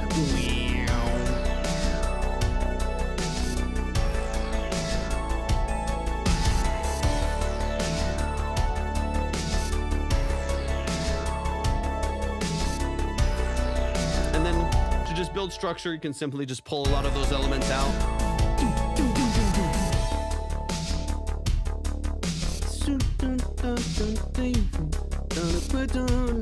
Kind of the Midnight a little bit, you know, it's got a Kavinsky meets the Midnight, like some of their collaborations, where you get this kind of combination of like some 80s synthwave with some modern pop, which I'm always a big fan of. So it's a cool vibe. I'm making a whole bunch of stuff like this because some of my G7, thank you so much. Mike, I appreciate the follow. Thank you for the follow so much. I love this stuff. It's super, super fun to create. Let me mute, let me mute these Junos because the chorus will drive me mad after a while. Same with the real one. Like when I turn on the Juno back there, you can hear the auto panning of the chorus. It's a beautiful chorus. It's one of the reasons why I have the synth. I love it. It's one of my favorite things about it. But when you're not using it, it'll drive you mad. Just hearing that chorus moving back and forth in your head because it's loud. Like I'll let's see. Do I have a channel on here for it? Let me open up a track real quick and I'll show you. It's so loud. We'll do a stereo audio track. And let's go to the Juno 106. Watch, as soon as I turn on the chorus, it's madness.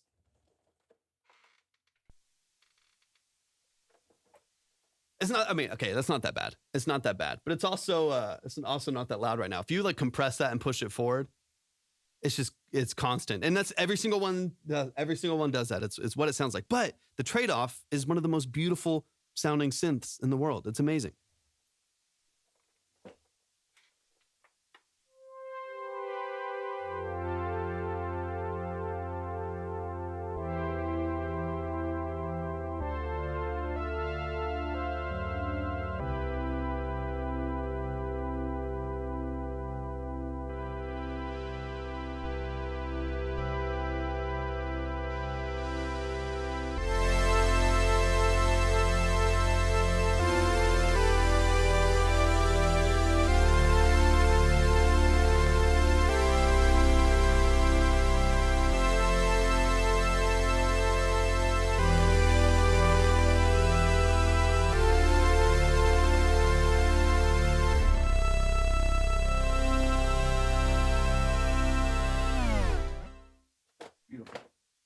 I love it.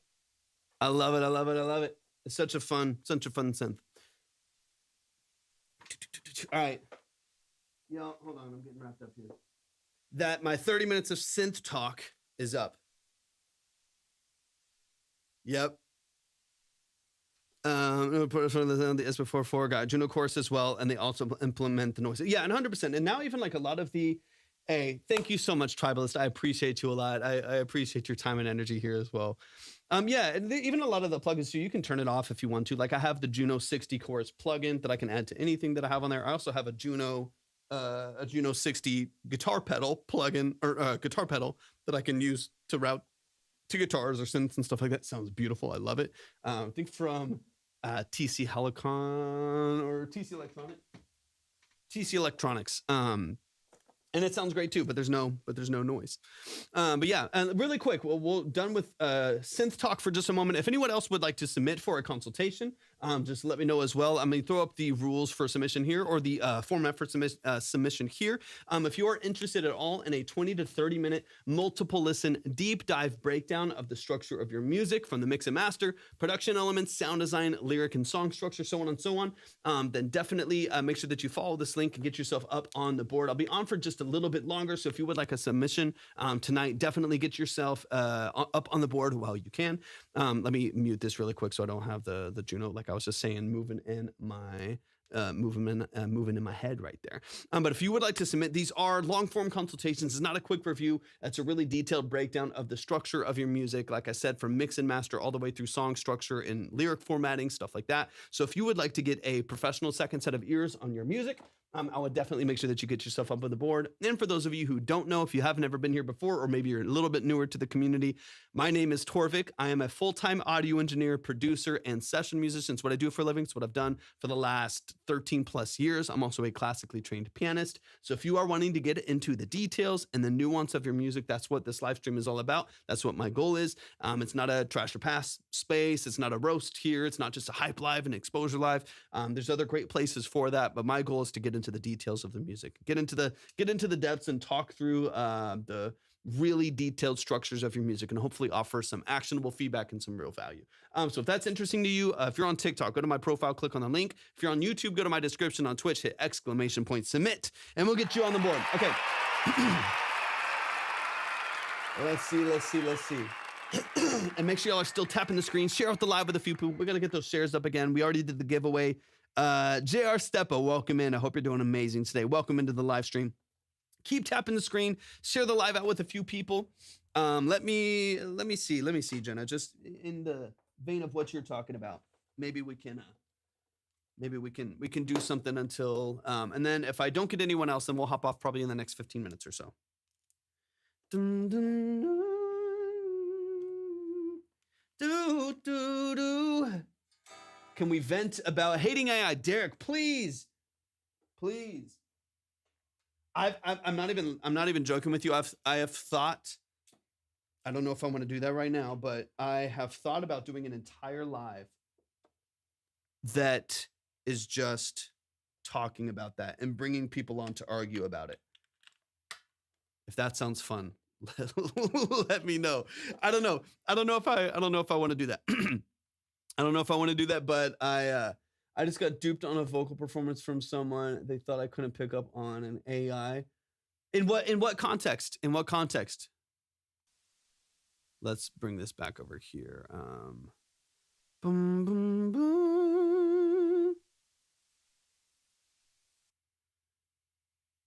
Yeah, it's just, to me, it is not a question of can AI be good? I commissioned them and they sent me the vocal with my instrumental. Sounded great. That's just messed up too. That's just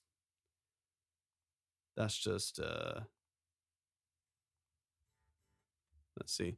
Article about that and a video about how much I hate it as well. Tag me in it, Les. If you follow me on TikTok or Instagram, tag me because I want to hear what you have to say about it. I'm very interested in what you have to say about that.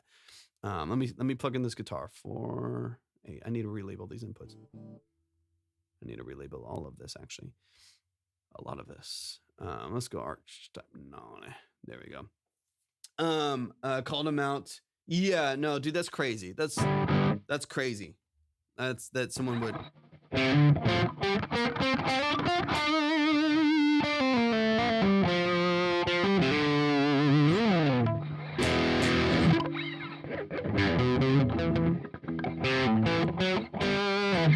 That's nasty. That's nasty that someone would do that. No. Yeah, no, I'm wide open. I'm wide open. 100%, Derek. Send it in. I got you. Line's open. Let me throw it up real quick. I think I have where it at. Yeah, that's where I have it. That's where I have things right now. But yeah, tag 10 minutes. So to me, it's not about can AI be good? And it's not even necessarily, the other big part of it is it's stealing people's music and it's whatever.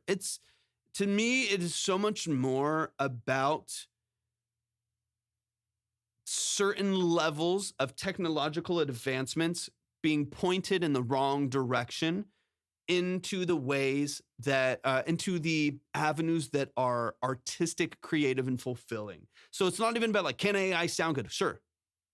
It probably sounds better than half our music, right? Like some of it's just shitty. It's just super shitty, right? Like, can it sound good? Sure.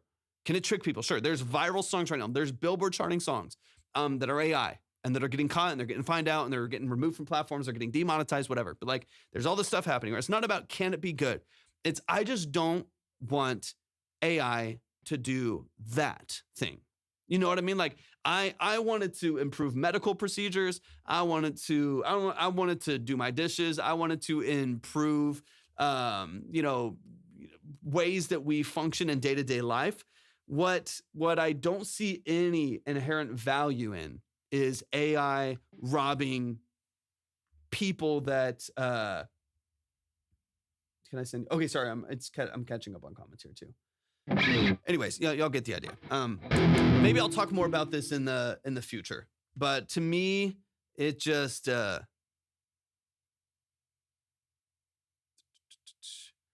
no AI. There was never AI in any content. It's all just plagiarism. I feel that. I know people's argument is that every artist is plagiarizing. I know that's everyone's. That's kind of the argument. Tim Jeff, welcome in. It sucks, Derek. I'm sorry that happened, man. I'm sorry that happened. Tim, it's so good to see you, man. I appreciate you hopping in. It's unfortunate. It's unfortunate. So the argument, and I'm not for this. I'm gonna be very clear about that.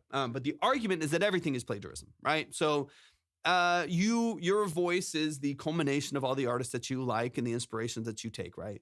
The difference is pulling from copyrighted material that you're not getting. Yep. And the other issue is just that it's copyrighted, right? So like me being inspired by someone and my vocal cords emulating their sound is different than literally taking copywritten recordings to train and establish a new recording and then monetizing that without the originators of those copywritten recordings getting any compensation. That's what's really messed up to me. Like that's where it gets really messy.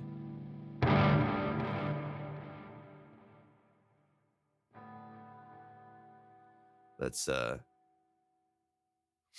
1 second, and then I'm gonna pull up this track.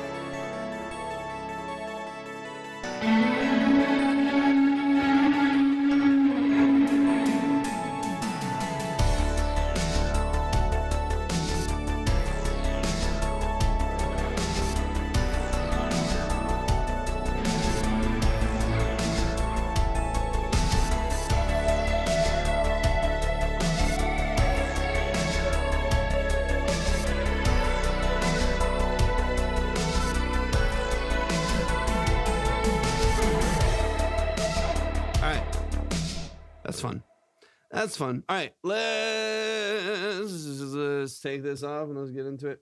Let's get into it. It's time for some beautiful music. Let me close this up. Take this down. Oh yeah. All right, Derek. I'm so sorry about your issue, man.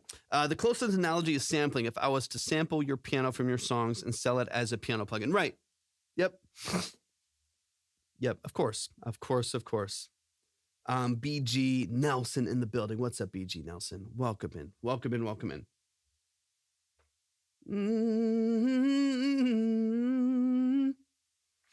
All right.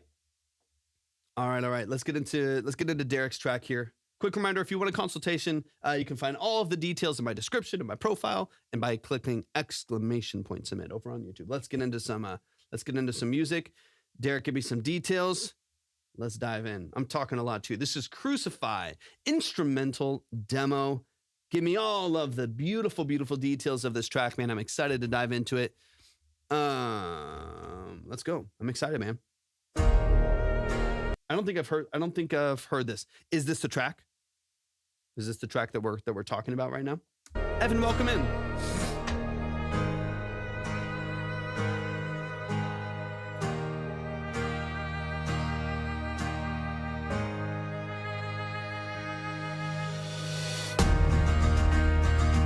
I appreciate you so much. Thanks for the chat.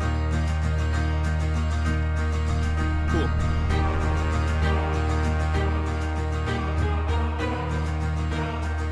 It's some like Prince of Egypt type beat.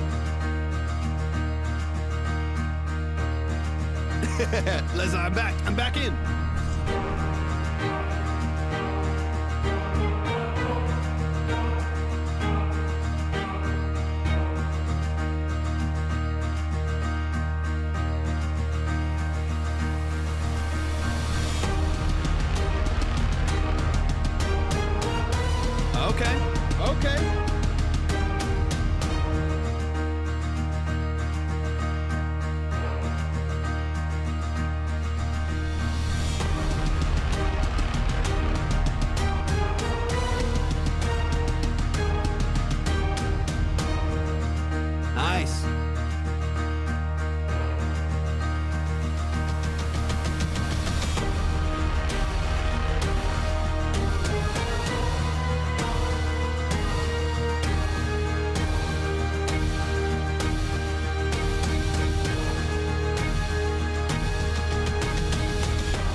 mix too, man.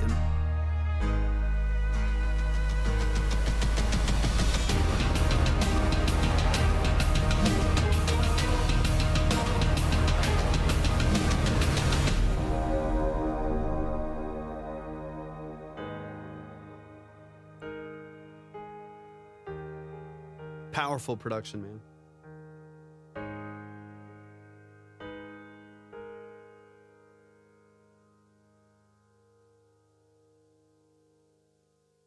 Yeah, show some love, man.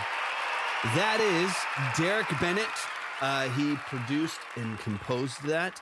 He will be, I'm assuming, the writer of the lyrics that the vocalist is going to put over the top of this later on. Show some love to the family. Derek has been in this community for years at this point now. Love and appreciate you, man. You're amazing.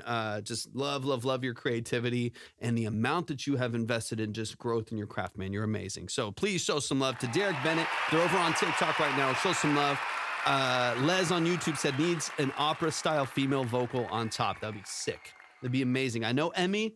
I'm wondering if Emmy is going to be the vocal on this. I know some of his vocalists that he works with, so I'm excited to hear where this track can go. Let's run it from the top and let's get into it. Adonis, welcome in over on TikTok as well.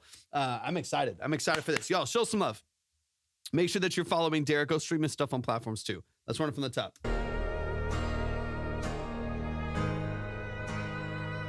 Oh, okay. Okay, dude, I love it. I love it. Let me run this back from the top.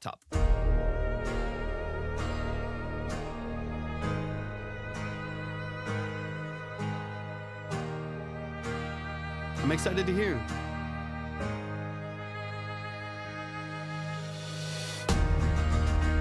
I'm interested how, okay, we're just going to start diving into the production structure here. I mean, again, amazing sound design. It's cinematic. It's epic. Just like Les said, it's cinematic. It's epic. It's heavy. It feels emotional. It draws you in. This is like Dune meets Prince of Egypt. You know what I mean? Essentially that's Hans Zimmer, right? With the rock edge to it, right? It's got this Trans-Siberian Orchestra feel. Once you bring in some of the, rock towards the end with the drums, it's got a cool feel. I mean, I genuinely like it a lot.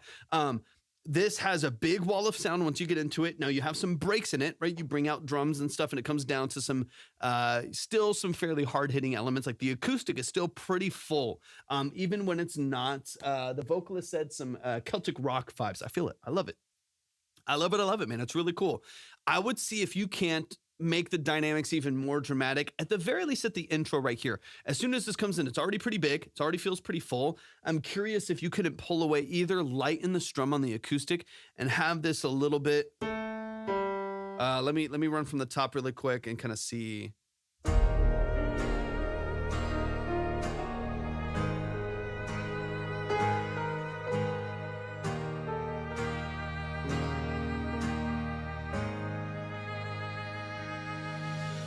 Like this is a VST for acoustic, right? I'm pretty sure it's a VST for acoustic. Yeah. Okay. If you can bring like, usually for most like acoustic VSTs, there's different sampling points and some of them are really broad and some of them are pretty strict. Like there might be 3: heavy, middle, and low, and then some have 120, right? Some of the Spitfire libraries, right? They have incredible sample size and you can go through all the different intricacies. I would lower your velocity to hit a softer sampling point where it feels a little bit more intimate and a little dun, dun, dun, dun, dun, dun, and like allow everything to feel a little bit tighter, a little bit more emotional, a little bit more drawn in this like kind of A section here in this intro, so that when you hit it really hard, dun, dun, dun, dun, dun, dun, dun, dun, and you have a full strumming pattern, it feels a little bit more impactful versus the contrast before it. It comes in pretty full. That's like a 12 string too. It's like very dun, dun, it's very full on. If you can like soften all of that up a little bit, I think it would give you a little bit more dynamic, a little bit more range in the song. So it doesn't feel like it immediately is like intense and then it just goes intense plus, intense premium, and it kind of stays there for most of the time. If you can rein this in just a little bit, strategically, I think you'll be in a good spot.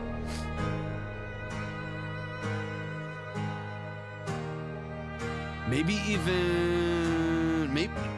an idea. I would have to hear it without it to kind of see, but an idea would be no guitar at first and just have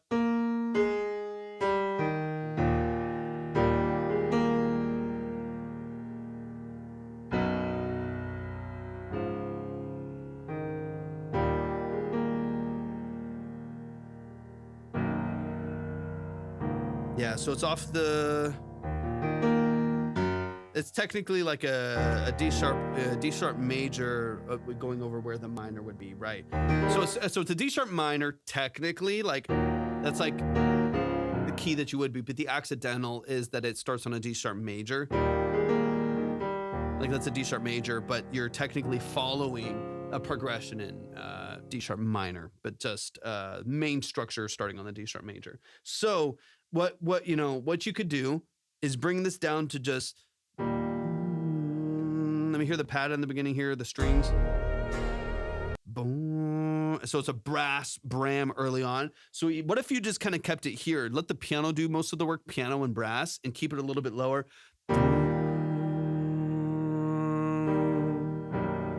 Oops.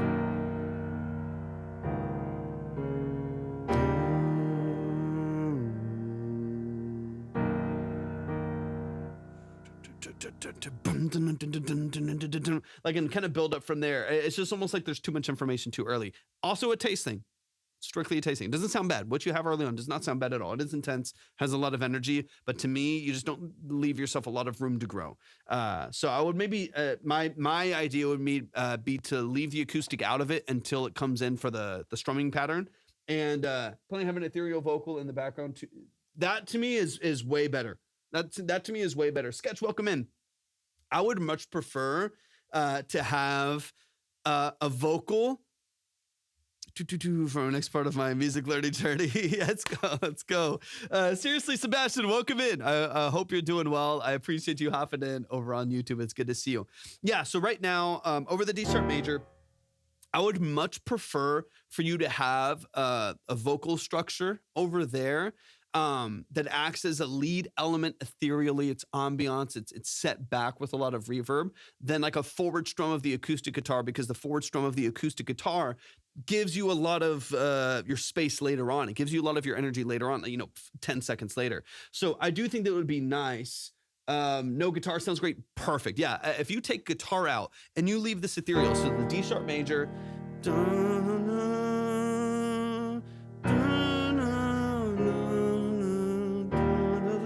you start to follow that melody, leave the piano low brass underneath as kind of your glue, and then have the vocals melodicizing over the top. I think you're going to be in a good spot. I think that's going to open it up a little bit more and feel more ethereal, more ambiance, less driving, because right away you've got like a 12-string guitar strumming heavy, giving you a whole bunch of energy. And then it gives you some contrast once you hit this next section right here. So I do think that would work in your favor.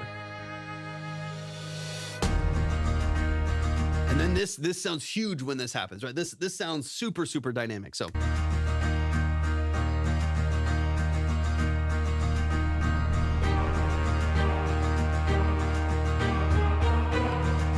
this is actually, Sebastian, this is actually an artist who submitted this song over on TikTok. So we're doing a long form consultation with them right now on the live stream. They submitted over on TikTok.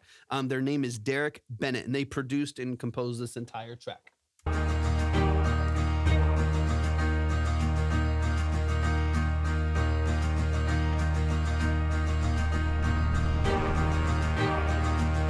Now, I obviously, this is a demo too. This is a demo too for those of you just coming in as well.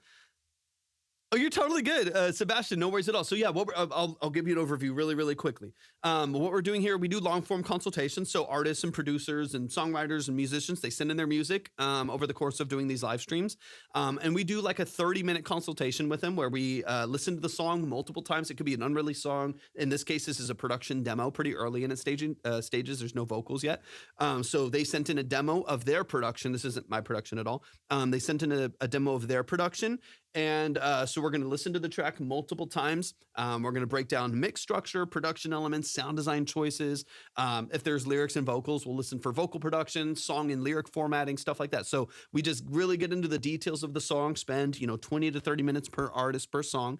to get into the details of the track, hopefully offer some specific and actionable feedback, a professional second set of ears on the structure of the music to give them some tools to help improve the structure of the song. That's the whole structure of what we do. So we're live on YouTube right now, where you are. I appreciate you so much.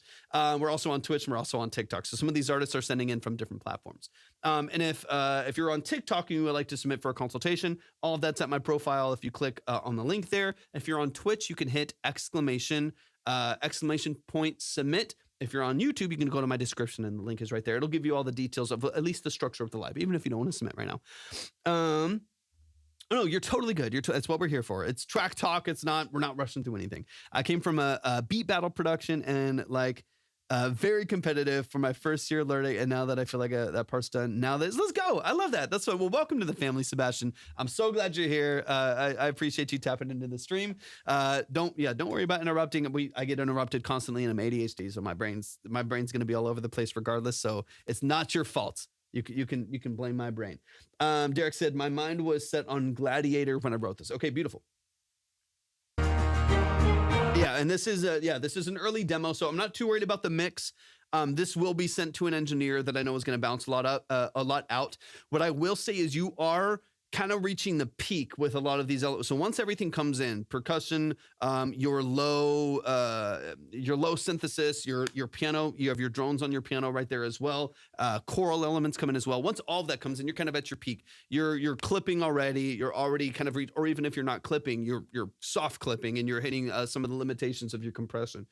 So in that case, you are pretty dramatically limiting the dynamic range of this record. And it's going to make it pretty difficult for you to introduce a vocal over the top of this and even know really where it can go. So I would start to pull some things back, make sure you have some dynamic range, make sure that you have a little bit of headroom and breathing room for a vocalist to come in and be like, okay, here's where I can actually fit this vocal. Because right now everything's kind of pushing the limit of the track and the bus. So if you can back off a little bit, you're going to give yourself some breathing room to allow a vocal to even be able to hear where can I possibly fit in this mix?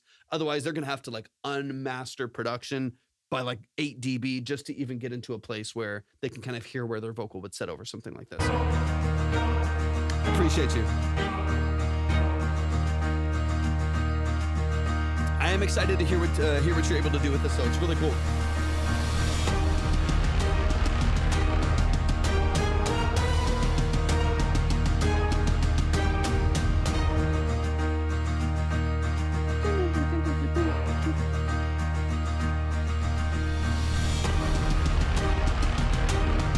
Excited, man.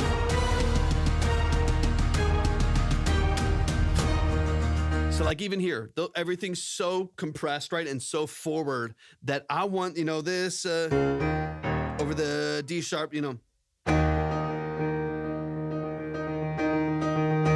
once that relieves, you have this big, and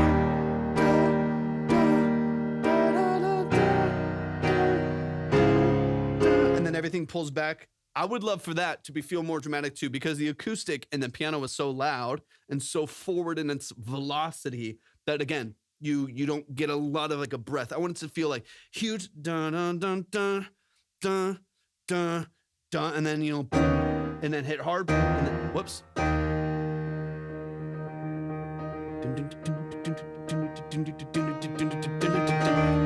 And then bring everything back in on the D sharp again, right? So I would just let it a little bit more breathing room, bring the velocity of like you already talked about, bring the velocity sample point of the guitar back quite a bit on those moments. Hit it hard when it hits hard. It's dynamic, it's full, it's vibrant, it sounds crazy. And then if you're gonna offer some breathing room and allow it to come back to a really and have the strings, the spizzicato, and then build back up again, back to the dun, dun, dun, dun, dun, dun, bring it back to the same melody again. The more space, the better. The more dramatic the dynamic range, the more you're going to grab onto us and hold. So I would really lean into that. Hardest part learning was let it breathe. That's a fact. It's a fact. I'm what the fuck is everyone talking about? But now I understand the silence in between. Thank you so much, Sebastian. I appreciate you. Regular old Hans Zimmer, 100%. 100%. Derek's amazing. Derek's a great composer. He's a great producer.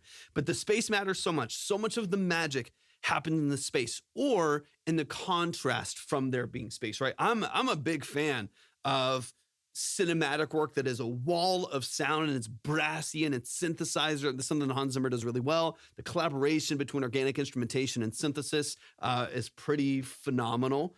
Yes, exactly, Derek, exactly. But the same in like rock and roll, right? If you got quad tracked metal guitars, you'll oftentimes hear it come down to like a cross stick and a clean vocal and then a scream with 6 guitar tracks, right? Or whether it's like EDM, dubstep, it's the contrast that like makes it matter.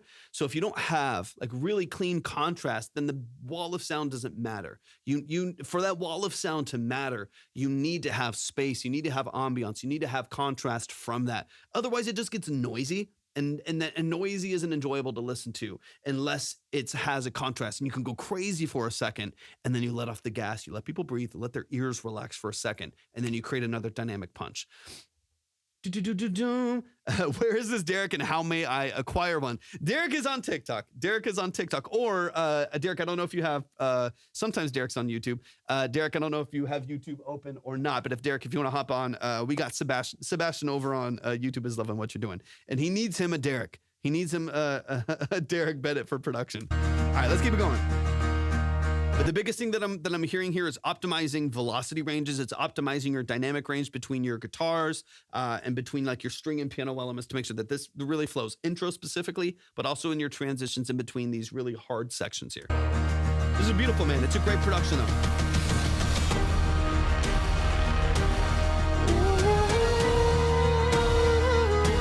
And I mean, that's where we really fun to,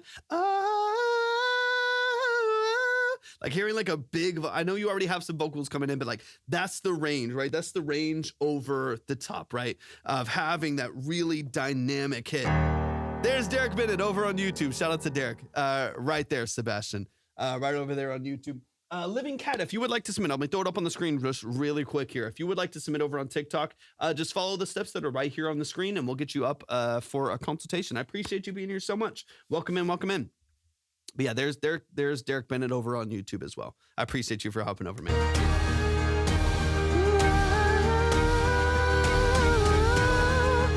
I have that high vocal, like you already said.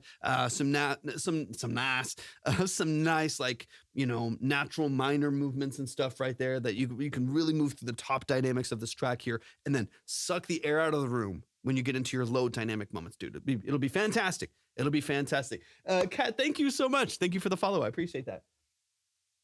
Yeah, nice. Let's go. I love it. Apparently that's pretty close to the melody that's going to be there. I love it. Massive sound. All right, let's get into this last section here. We got to get into the drums.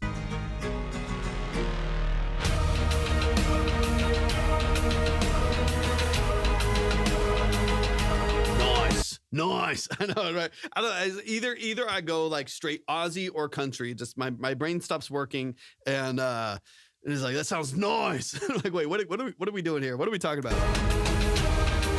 It's too late. It's 7:15. It's not even too late, but my brain is not working. I'll be honest with you. It's working just enough to give semi-valuable information, and that's about it. That's my limitation.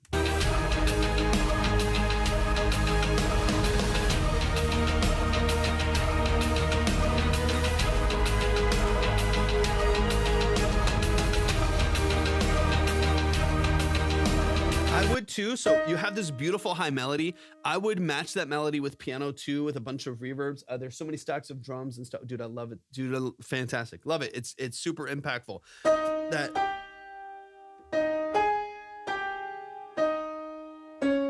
That like high melody that you have there, I would follow with like a piano too. So you get some like attack and some like transients too. The softness, the strings are beautiful. The melody is beautiful, but it would be nice to have a little bit of an attack to that melody over the top. Piano does a great job of giving you that, and you already have some in there. It could be nice to just, attack that a little bit there as well. Yeah, I need to stop. Y'all are scattered like my friend. No, it's not. It's a shit show. It's not. It's not good. I'm severely ADHD, and it shows. It shows. I need help. I'm gonna run that back a little bit.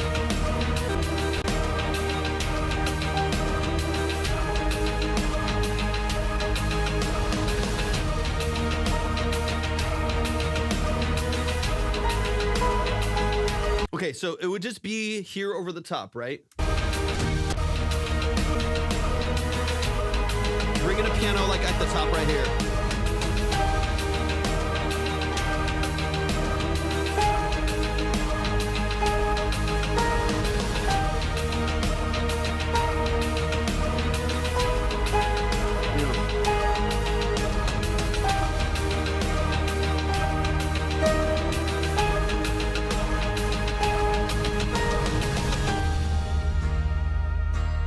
You could do that with like bells, like, you know, a big church bell.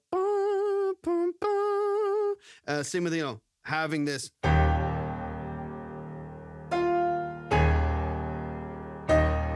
It just gives it a lot of weight and a lot of energy in the top end. That's not all smooth string parts, because the strings are beautiful. They're full. They're really vibrant, very warm sounding. So having something that's like a really like forceful, or piano and a church bell. You know, that's what I'm talking about. Now we're thinking cinematically, Derek. Now we're thinking cinematically, a church bell and a piano. All right, let me get into the outro.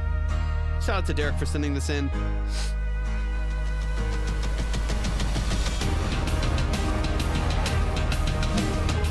Love the brass.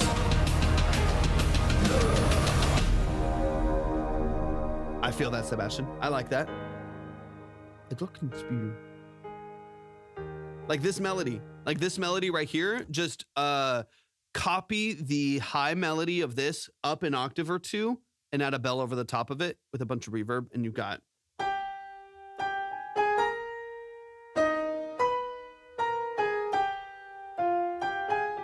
Like you already have that melody over the top here, and you're ready to go.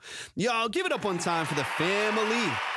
Give it up one time for the family. Show some love to Derek Bennett. Exactly, Sebastian. Exactly. Sebastian said, yeah, this makes me want to go to war. That's what I'm talking about. That's what I'm talking about. Show some love to Derek Bennett. Derek, you're a Bennett. Derek, you're a Bennett. That's all I have to say. It's all my brain has the capacity to say right now. You're a Bennett, man. Derek, you are a Bennett. You're amazing. You're so talented. Really, really dynamic composer and instrumentalist, man. So I'm proud of the work that you put in. This is Sparta. No, literally, man. That's what it makes me feel. Sorry, I apologize for my brain shutting down. I love and appreciate you, man. You're doing some great work, man. Show some love one more time. Just a quick reminder: if you are wanting to submit your music for a consultation, like we get in these consultations, they're 20 to 30 minutes long. They're long form breakdowns, of course, man. Long form breakdowns of the structure of your music. So whether you are looking for help when it comes to your mix and master, your production and sound design choices, the balance of your production structure, lyric and song formatting, so on and so on. That is the format of this live stream. It's not a quick review. They are 20 to 30 minutes long, multiple times through the structure of the music in order to really give you a detailed and analytical breakdown of the structure of your music. If that's interesting to you, if you're on TikTok, follow these steps right here on the screen, and we'll get you where you need to go. If you are on YouTube, go to my description. If you are on Twitch, hit !submit, and you'll see everything that you need right there. But y'all, one more time for Derek Bennett. One more time for Derek Bennett. Let me double check a couple things. And then, let me see. I can't wait to hear vocals on that. That already is a really, really dynamic production on its own. On its own. Max is in the building. What's up, Max? Let me mute the Juno so I'm not getting that fuzz in the background. Let me mute the Juno real quick. There we go.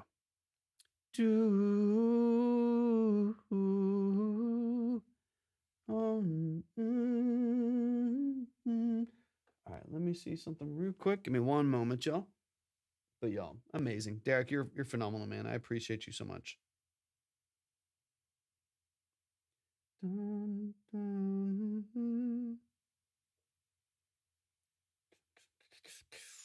Let's see.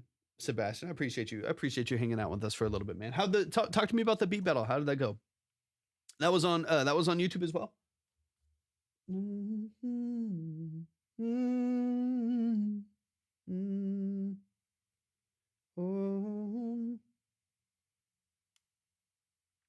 Let me see. Okay, cool.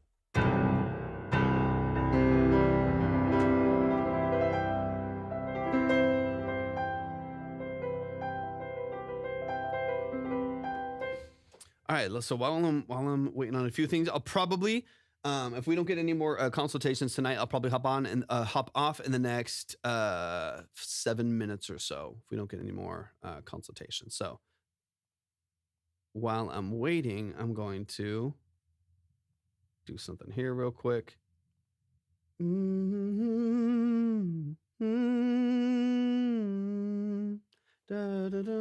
That's so catchy, man. Those are great melodies. It reminds me of a song. Reminds me of a song by Red called "Lost in You." That melody. It was in D major. I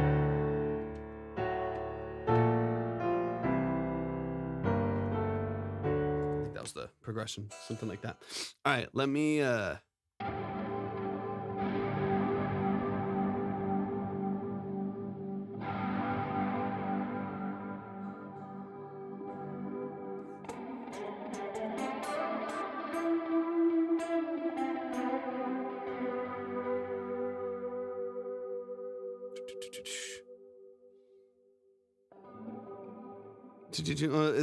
Is it over? I can't tell if this is deja vu or you're still streaming. It's not deja vu.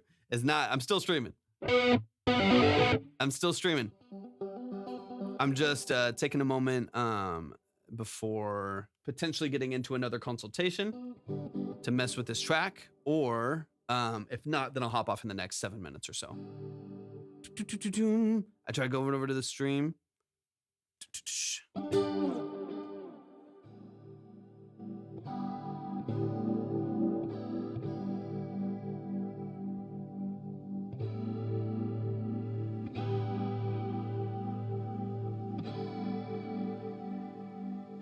All right, let me.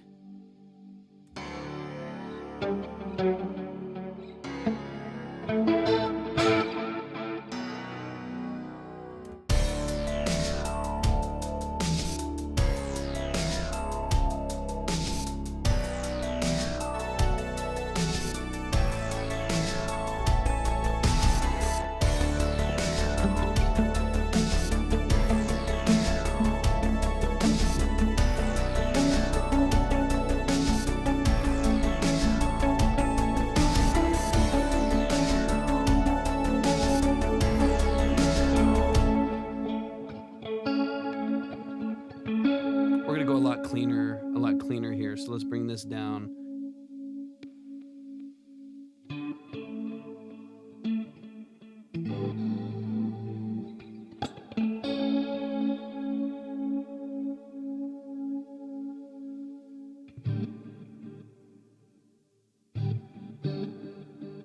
And let's tighten up with another stage of compression. We're going to go with an 1176 to really just kind of crush this down.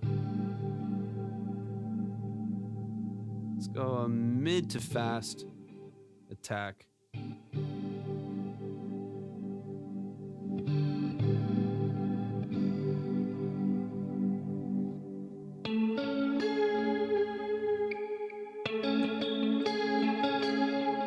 Nice and snappy.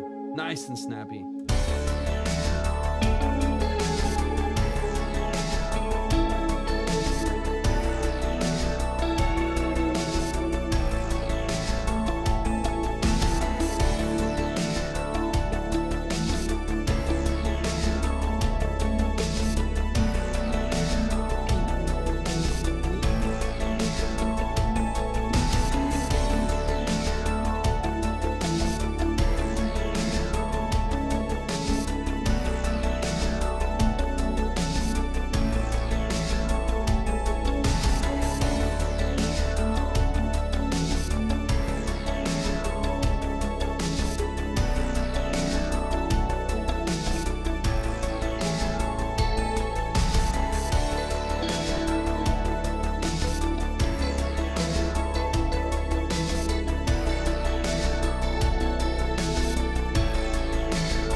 you from multiple angles. It's those drums are, if the drums are what you're talking about, they're hitting. This is, oh, Sebastian, welcome in over on Twitch as well. Welcome over on Twitch. I appreciate you being over there as well. It is hitting from all angles. I want to add just a little.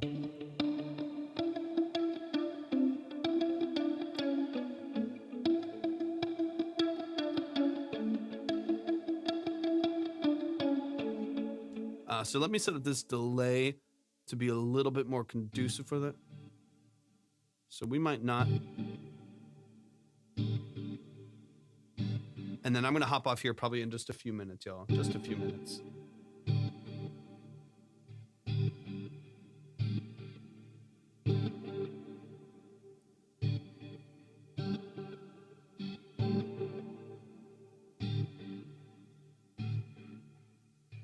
Set that up a little bit. Reboot. Let's go. Let's go. Reboot is Reboot is your producer name. I like it. All right, let me just do a nice little. Let's crunch it up a little bit. So I'm compressing heavy. Let's bring the output down just a hair, and let's go ahead and push. I'm gonna give this a little bit of crunch. Let's pull some of the slow end out. Let's give it a little bit. Let's pull a little bit of that out of there. Beautiful.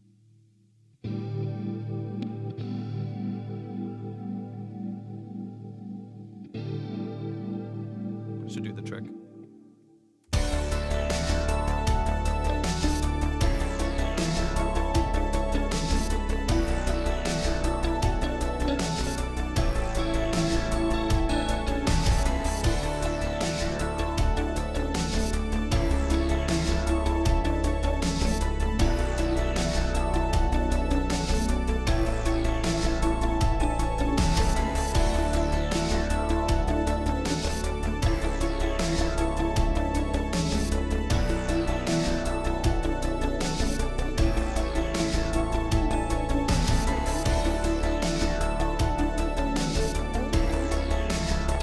Go ahead and track. I might double track this, but I'm just going to track from here and just kind of see where I can lay this in.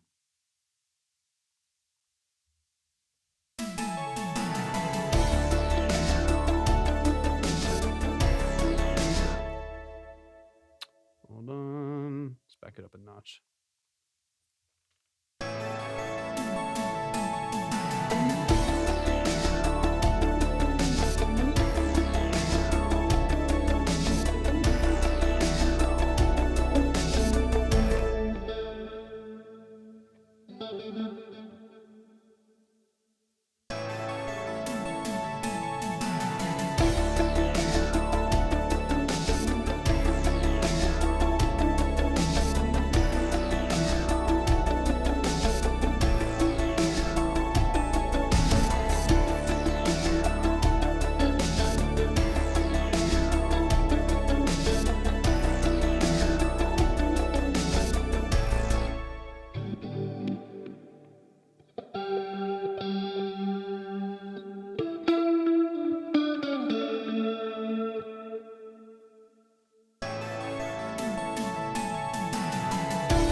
Move this up. I'm going to use the modulation to kind of detune, but I'm going to actually lock this in first. Let's see. Dun, dun, dun. Dun, dun, dun, dun, dun, dun, dun,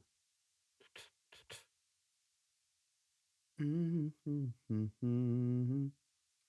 This is in, let's see, A major. Instrument. Let's go.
That's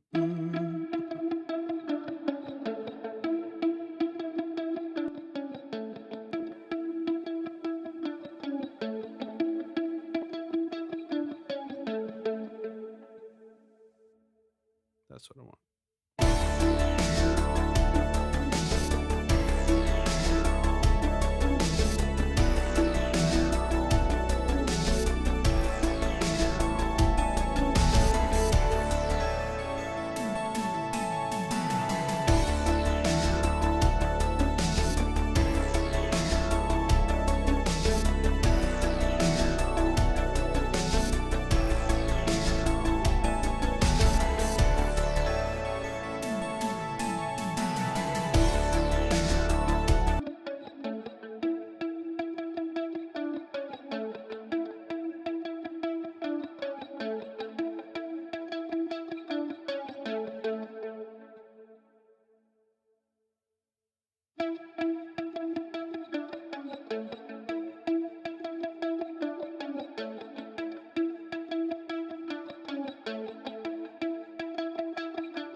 See.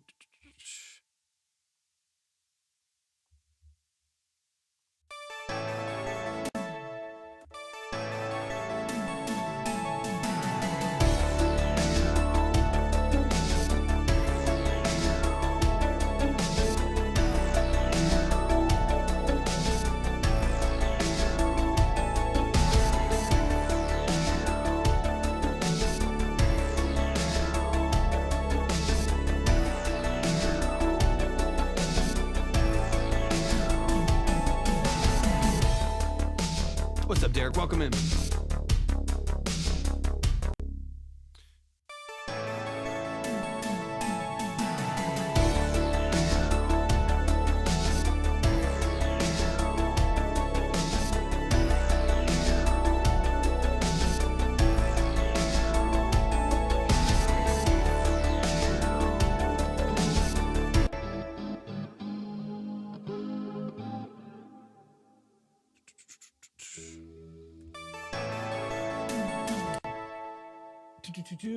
Branch Anthony, welcome in. I'm just working on this 80s record here right now in between some consultations. So we've done a couple artist and producer consultations earlier, just ended one right before this.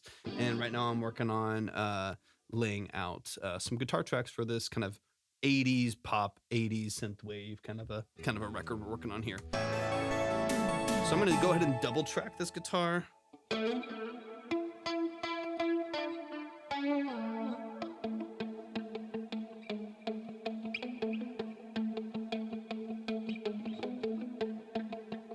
So I'll probably let me just solo this real quick. I'll probably just double these. Let's go. I love it. I love it. Yeah, this is my favorite stuff.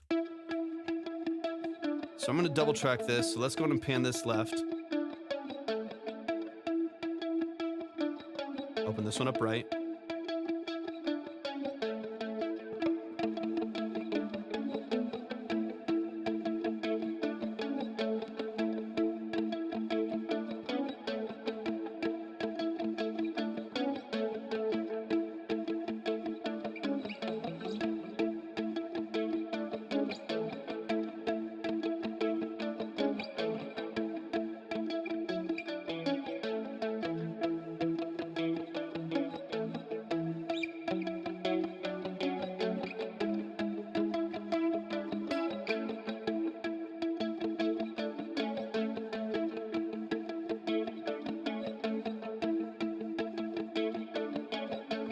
Probably just going to isolate the note. We'll just drone. I just like that better. It's simpler. There's a lot of other melody from the synth, so let me just track that. I'll turn on a click track for this. I'll just track that one because it makes more sense to keep it simple right now. I'm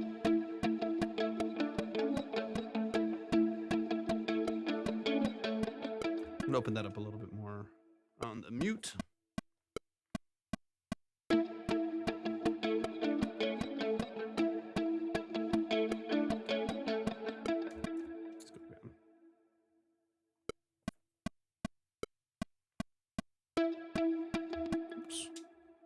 That's on.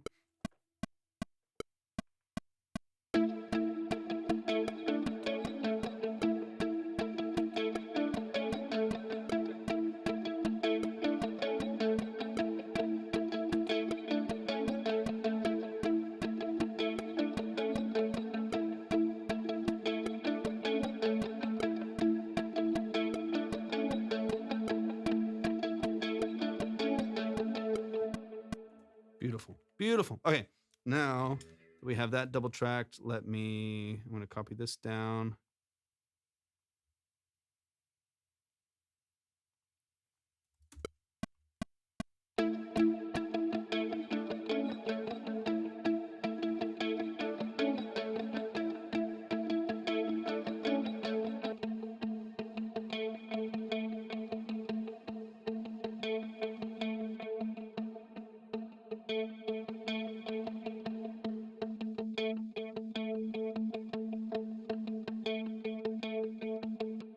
I'm going to darken this up just a little bit so it's not pushing as high. Less phase resistance here.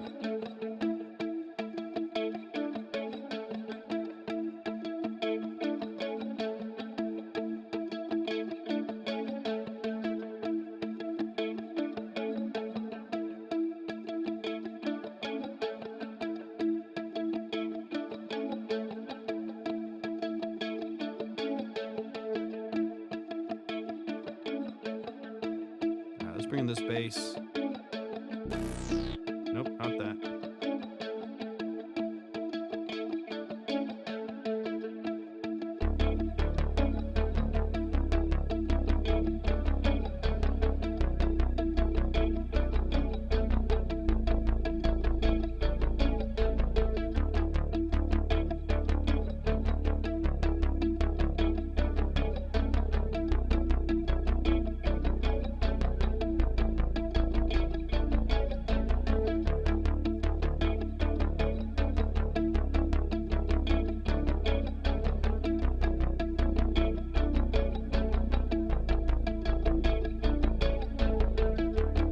About 7 to 8 dB of reduction on the 1176.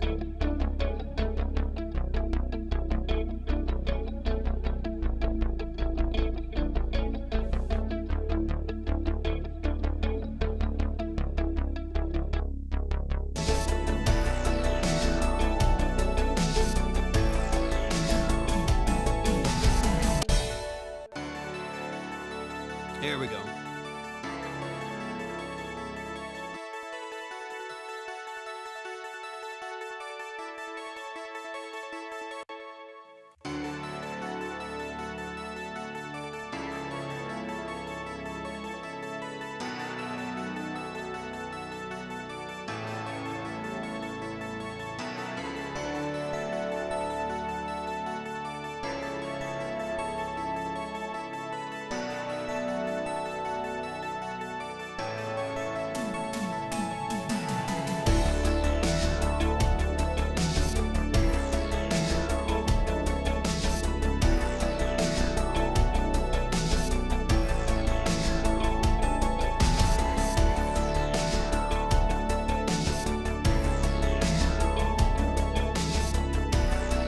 Let's go. I love that. I love that.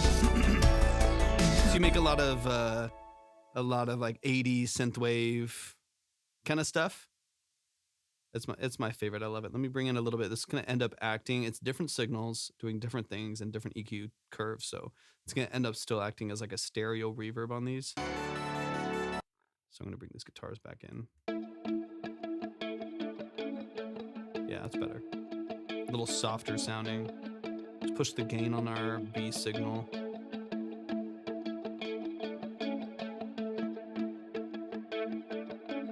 Yeah, a little overdrive is nice.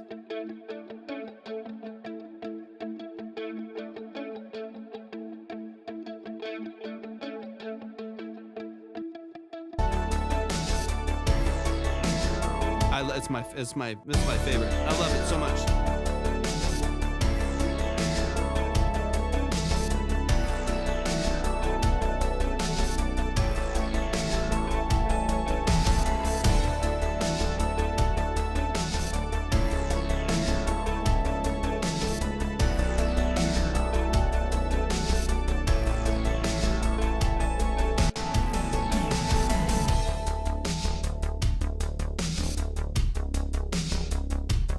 welcome in.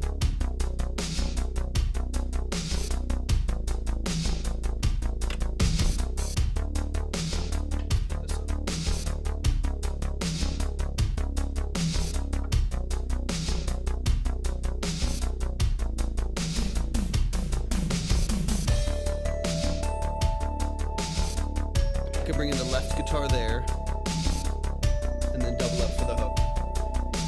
So when so is this my left here? Let's duplicate this over and then probably, because this follows the melody or has its own melody.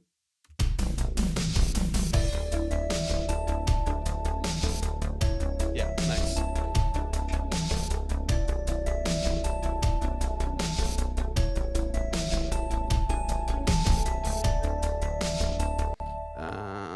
Even B section to that, and I'll just let this stair step up just a little bit and then repeat for the hook when we build it back up. Perfect. And I'll bring back the double track here as well. Boom.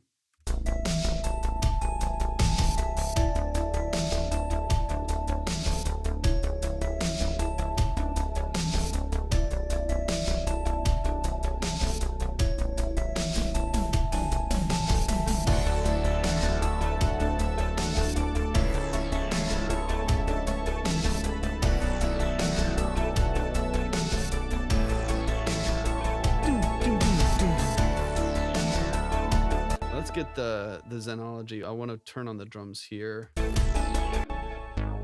no, that's a Juno. What am I doing? Here's the Zenology.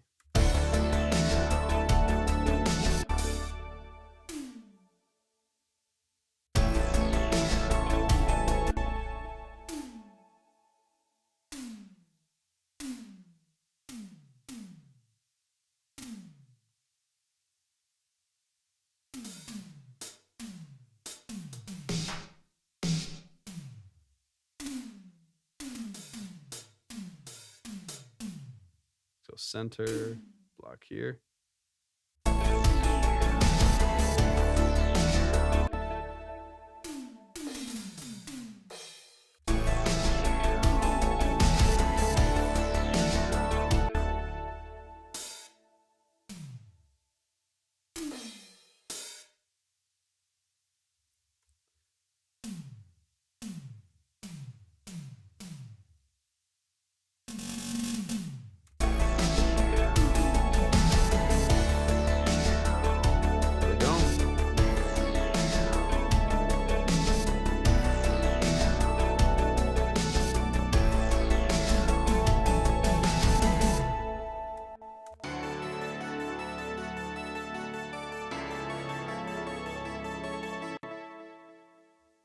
All right, let's see how this sounds from the top.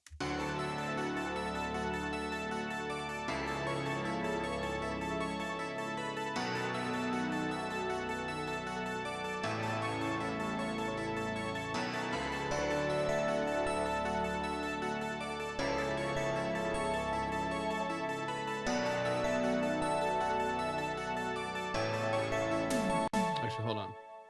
Hold up.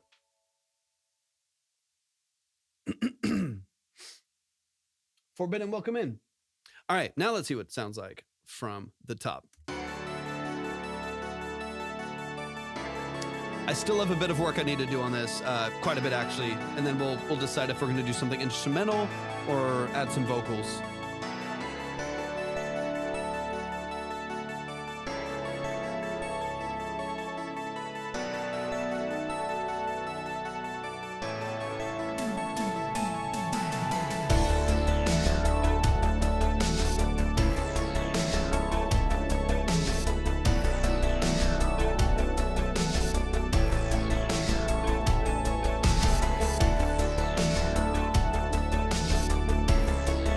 Guitar is a nice addition there.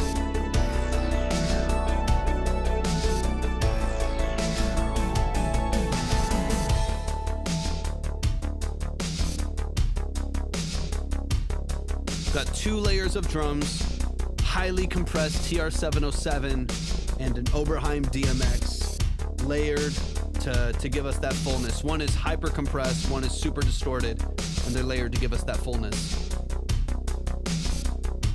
Let's bring back in the Prophet. It's a VS. Nice little like FM synthesis, bell tones, almost DX7 style. Bring the left guitar again.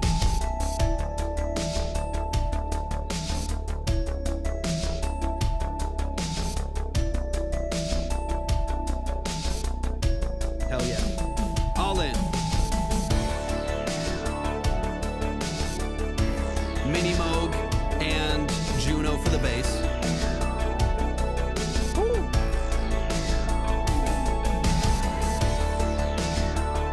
Juno 106 on the lead. Triton LE on the piano. Beautiful. Woo. I love that so much. All right, I'll keep chipping away at that another day, but I think that's going to call it for today's live stream, y'all. I will be live again tomorrow. I'm hoping that we'll be able to get into some consultations. That's really the main purpose behind being able to get on the live stream. If not, I'll be working on some projects as well that I might just live stream as well. So I'll work through some productions. I'll work through some projects so I can live stream that as well, so you can see some of the process, kind of as we're doing here for just like catalog stuff. But I love and appreciate y'all so much. Just a quick reminder, if you're on YouTube, if you're on Twitch, or you're on TikTok, my name's Torvik. I am a full-time audio engineer, producer, and session musician. That's what I do for a living. It's what I've done for 13 plus years. I'm also a classically trained musician. So the goal of these live streams, of course, is to offer tools and tips in that space, but as well as if anyone is ever interested in the services that I offer as a mixing mastering engineer, as a full-scale producer, or as a session musician, just feel free to reach out at any point through my DMs, or you can go to my website, which is at my link as well, called theobsidiankey.com, and then you can reach out through the contact form there. So if you're ever interested in production, you're ever interested in session work or mixing and mastering, just shoot me a message at any point. I would be more than happy to work with you. We'll talk budget, we'll talk timeline, and make sure that we have something that makes sense for everybody. But I love y'all. I appreciate y'all so much. Y'all are amazing. Hopefully we'll be able to see y'all very, very, very soon. I will be live streaming again tomorrow. So definitely make sure that you tap in and that you're following on all the different platforms. Love y'all. We'll see y'all soon.